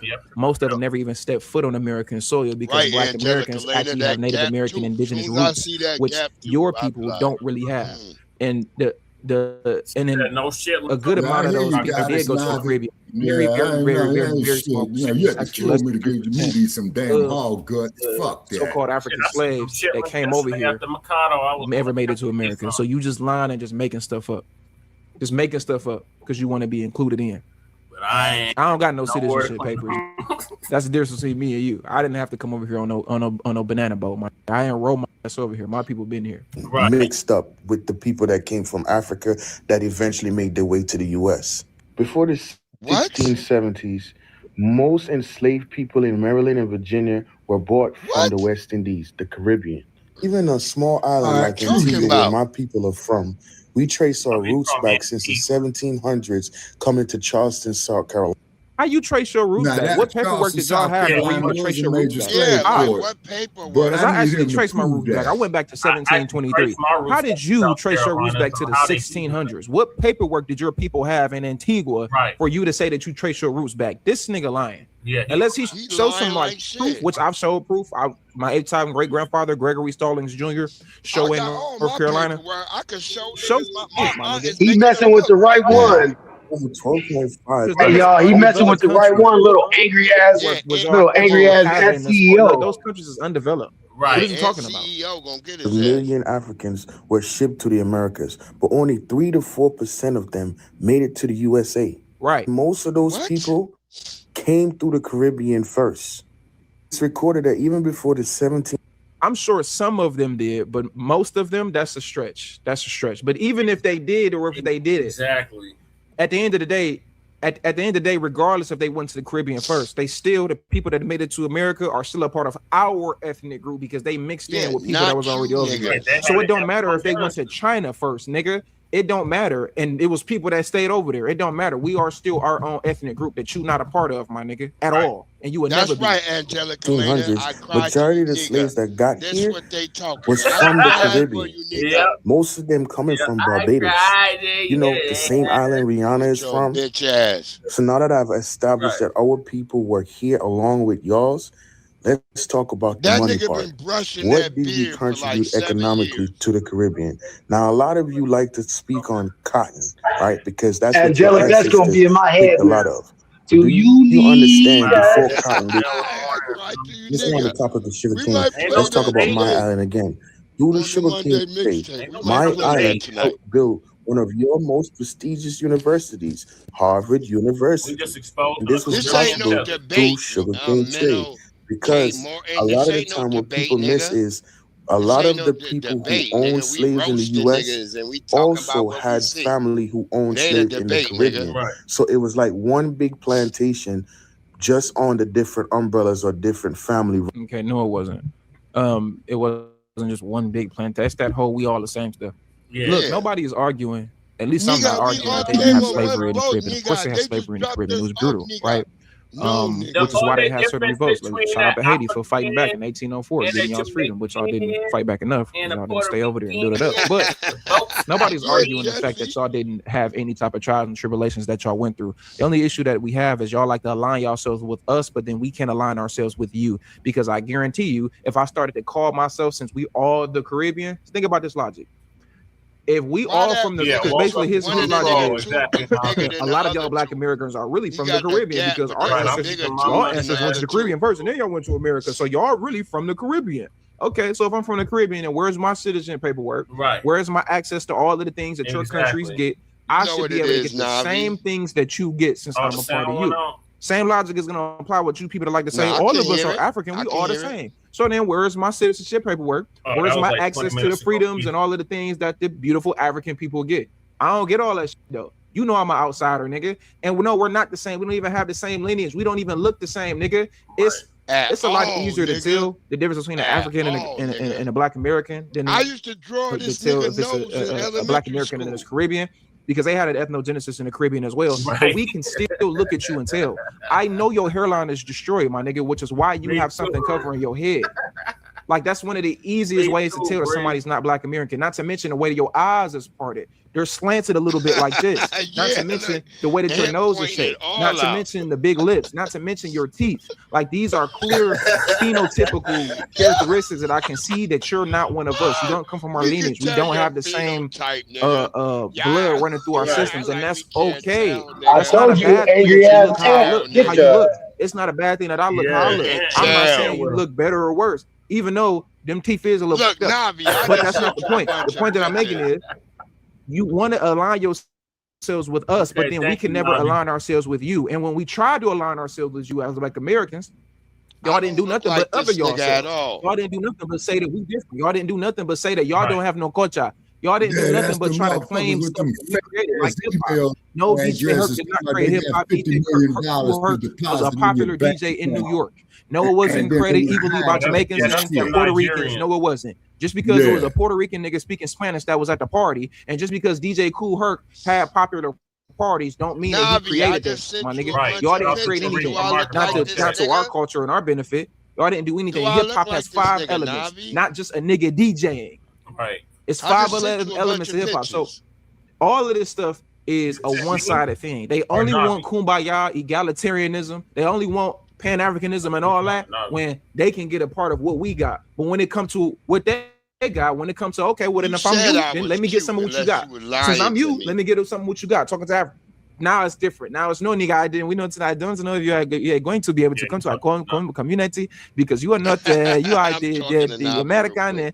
You are the Kakata. Y'all call us Yankees. Y'all call us Warriors. If you release Africa, y'all call us a Pirates. Y'all got all type of different names for us. So you can miss me with all that. We all the same stuff. And they'll say stuff like this and then be on these little Twitter pages with the flags in their bios or be on some little fake non-FBA page. And just trolling, saying a bunch of negative stuff. Don't fall for that BS, man. Right. For example, the Royal family. Isaac Royal Jr., he owned a plantation in Antigua that contributed to the building of Harvard University. And even when you go to the island today, we name some of our... Harvard University wouldn't even be able to be built if it wasn't for Black Americans, basically creating the foundational Black Americans. If it wasn't for us creating the foundation of the wealth of this country, none of these schools, none of these things that America is able to basically capitalize off of and monetize off. Why don't he just name the stuff that they doing in their country y'all didn't even have enough people there in the first place. Brag about over there now. Y'all didn't even have enough people there anyway. Which is why our population is nowhere near ours. So just because you brought a cup, that's like having a That's like having a damn damn family reunion and everybody bringing food. You got people that's bringing fried chicken. You got people bringing mac and cheese. People bringing greens and somebody bringing desserts. And somebody bringing drinks, and you be like, "What you mean? I got some cups for it. God damn, nigga, you brought some cups. You brought 100 cups. Yeah, that nigga bought himself a fork. One fork. You didn't make the barbecue. You didn't make the cookout what it was, nigga. You brought some cups. What about everything else? Like, just because you may have had a measly little, that doesn't mean anything. That's the same thing they do with hip hop. They love to say we created hip hop. No, you did not. Jamaicans didn't create hip hop. Why they don't got hip hop in Jamaica? Exactly. Why they don't got hip hop in Puerto Rico? Exactly. If y'all created it. Same way that the Mexicans do when they lie and say, what did they be saying about the Cholo stuff? The lowriders that came from us. The lowriders. And the Converses and the long two tops and the long shirts and bandana came from us. They ain't none of them made of nothing. All the little weird boots and tight pants and y'all wear your belts up to your chest and all that. Y'all do those things. The traditional Mexican attire is those little throwover little things with the shirt where the arms is out. That's your traditional Mexican attire and culture. None of these things exist in y'all homelands, but y'all love to take apart or to try to take some type of hand and play into the stuff that we created on our own. I never understand that, bro. Yeah, that started from Black Americans. All of that stuff, the bandanas, the long socks, the Converses, and the long socks all the way up to the knees, damn near the long baggy shorts. Black Americans started that. We just evolved and was like, all right, my nigga, we done wearing this. Them niggas never evolved. Angelica Lena Youngblood is weird. late. Poncho, I guess that's what it's called. Yeah, she is. Like, come on, man. They do reggae music and dance hall in the Caribbean. Which shout out to reggae music, shout out to dance hall, which is really, if we're gonna keep it 100, it's just a foundation of it, a part of it. I'm not saying we created it, but a part of it does come from a foundation of what we started with the music over here. But I don't think that I'm not gonna say Black Americans created reggae and created y'all cultural music. I wouldn't say that because we don't. She's talking to you. Do reggae over there. They actually did. You know what I'm saying? That's not to say that y'all didn't use us as an example, but y'all didn't. We didn't create reggae, and I'm never gonna take that away. But for whatever reason, y'all love to take away what we got. Shout out to Ali with the $20 donation on Cash. I appreciate you, sweetheart. Shout out to Ali. Let me read what Ali said. Hold on. Yeah, I wish the hell got the notification. I gotta open it up to see what she said. I got it shout up, out to FBA Combo. Man, they want me to do all this stuff, man. For sending me them All he says, brother. Yeah, shout out. Oh, don't say nothing. Definitely. Oh yeah, dude. No, don't say nothing. Thank you, Alex. I thought I said something. My bad. Let's keep going. Or villages off of American slave owners, like the Wintrops. There's a village called the Wintrops, and it was named off of the Wintrops estate, who were American slave owners. Not only do our history prove that our people were right there with you, it also proves that we contributed to it significantly when it came to money. Plantations that our people were on were a lot bigger than the plantation that was ran in the South, held by the Americans here in the South, even though a lot of the same family owned plantations in the Caribbean. That simply meant majority of their wealth came from the Caribbean.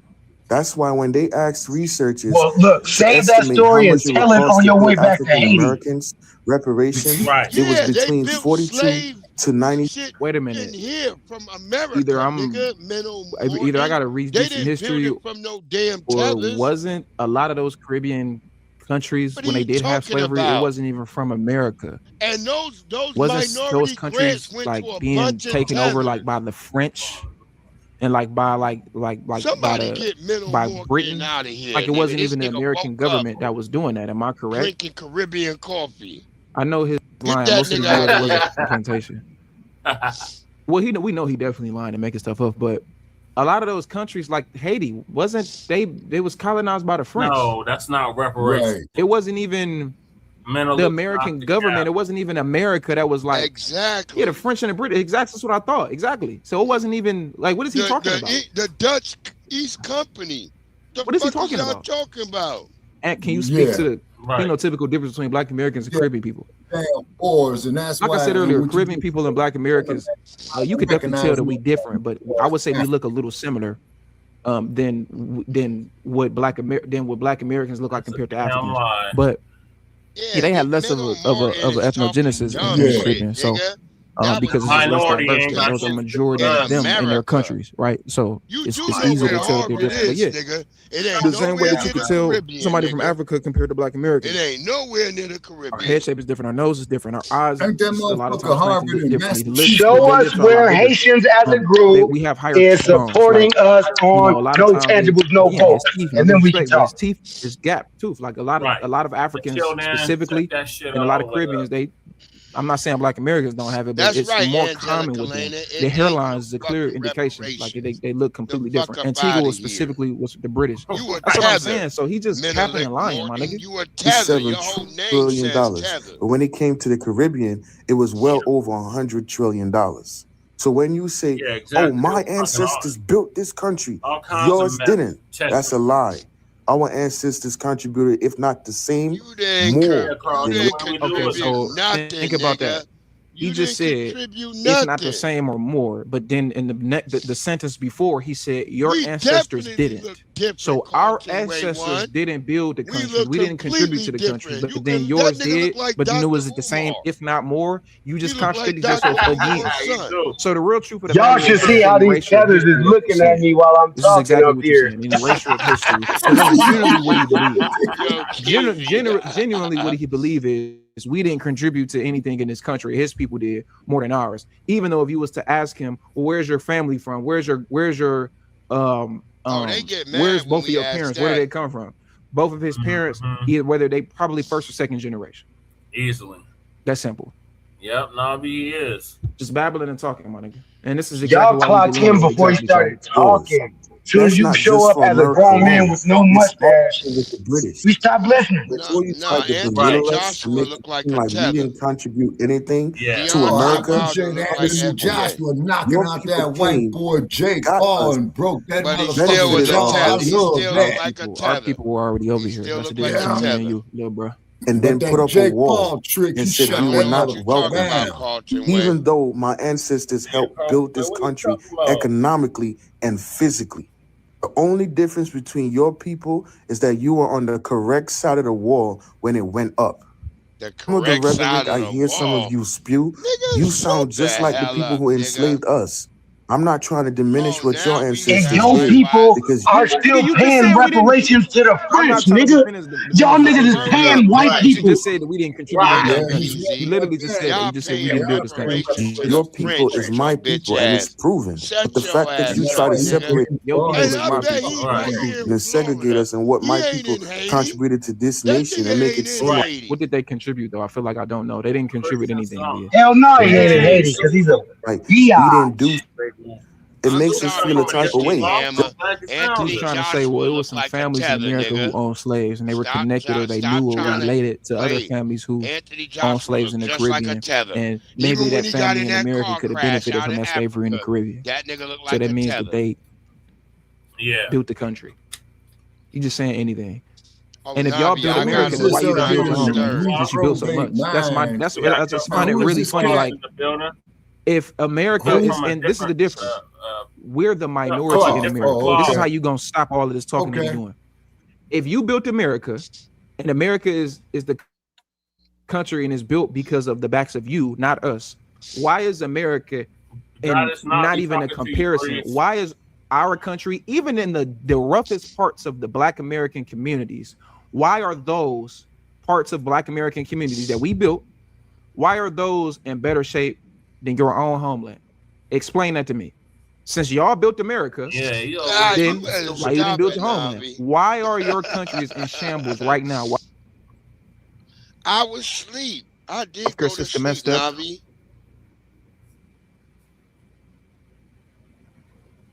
The sound cut out on here in 1976. Like your mother got here in 1976, or your grandmother, whoever got here in 1976. About now? I'm like, what? And we're not talking about people that have now? These niggas would be like, they be full, they don't even be half FBA. They full something else. Why are your countries not fixed then? Right. If what you're saying is the truth. Why are you in America then? Exactly. Right. I don't get it, man. Just like you feel a type of way when the white person do it, or any of our Caribbean people do it. I don't believe that we're separated. I just simply think we're different when it comes to our cultures, but we're the same. I've always said this. Same boat, same people, different destinations. Nigga, and the evidence is there even within our culture. So then why y'all be having the flags in y'all bios, man? We all the same. Why do y'all delineate every single time y'all win an award? Why y'all Black one is kumbaya, but then when you win an award, I'm the first Jamaican this. I'm the first Haitian this. I'm the first Barbados this. I'm the first Antiguan this. Like y'all always make sure y'all separate yourselves whenever something positive. I want to do it for my Caribbean people, but we all the same people though. We all the same people, but there's always a delineation when it comes to y'all. The truth of the matter is, it's okay for y'all to delineate, but it's not okay for us to delineate. That video that I dropped about Bad Bunny in the Super Bowl, it's time to get an award. That was a clear indication of how. Yeah, and I'm glad that the woman, the lady D from 5150, Corey Holcomb show. I'm so glad that she said what she said. It really put a highlight on how those people really feel. Man, it's okay for Bad Bunny to have a whole bunch of Latinos and delineate that in the show. Darlene said, "I love that he did that. He's a Puerto Rican. He put all the Latinos in a halftime show. Cardi B was there, who claims that she's Black. A whole bunch of other Puerto Ricans and Latinos." Were there? He just say cat burgers. Always claim that they Black, but then you don't have nobody else from nowhere else up there. It's all the Latinos. So it's okay for y'all to delineate based on that, but when it comes to us delineating, hey, well, what about us too? It's the picking and choosing for me, man, that I can't rock with. Yeah, it is, Carlton. When it comes to music, it's the same. When it comes to our food, it's the same. You just call it different. When it comes to music, it's the same. When it comes to our food, it's the same. Got to do with what we talking about? 3,000. Have y'all seen Jamaican? Look, Jamaican food is delicious. Don't get me wrong. Jamaican food is good. They probably Mexican. Go to a Jamaican restaurant and order some macaroni and cheese, and tell me you don't want to jump off of a bridge. Straight up Becky. If you know our food is not the same. We don't even use the same food. Y'all jerk water. That's beyond the Karen. We don't eat jerk. We don't eat all that, nigga. Soup. All these people, you got to look. Jamaican food is fire. It's up there in the top 5 for me. Jamaican food is top tier. I'm not saying that it's not good. I'm saying that it's different. We in the algorithm. Haitian food, nigga. Haitian food is nowhere near Black American food. Soul food. Dominican food. Nowhere near Black American food. You just make it up now.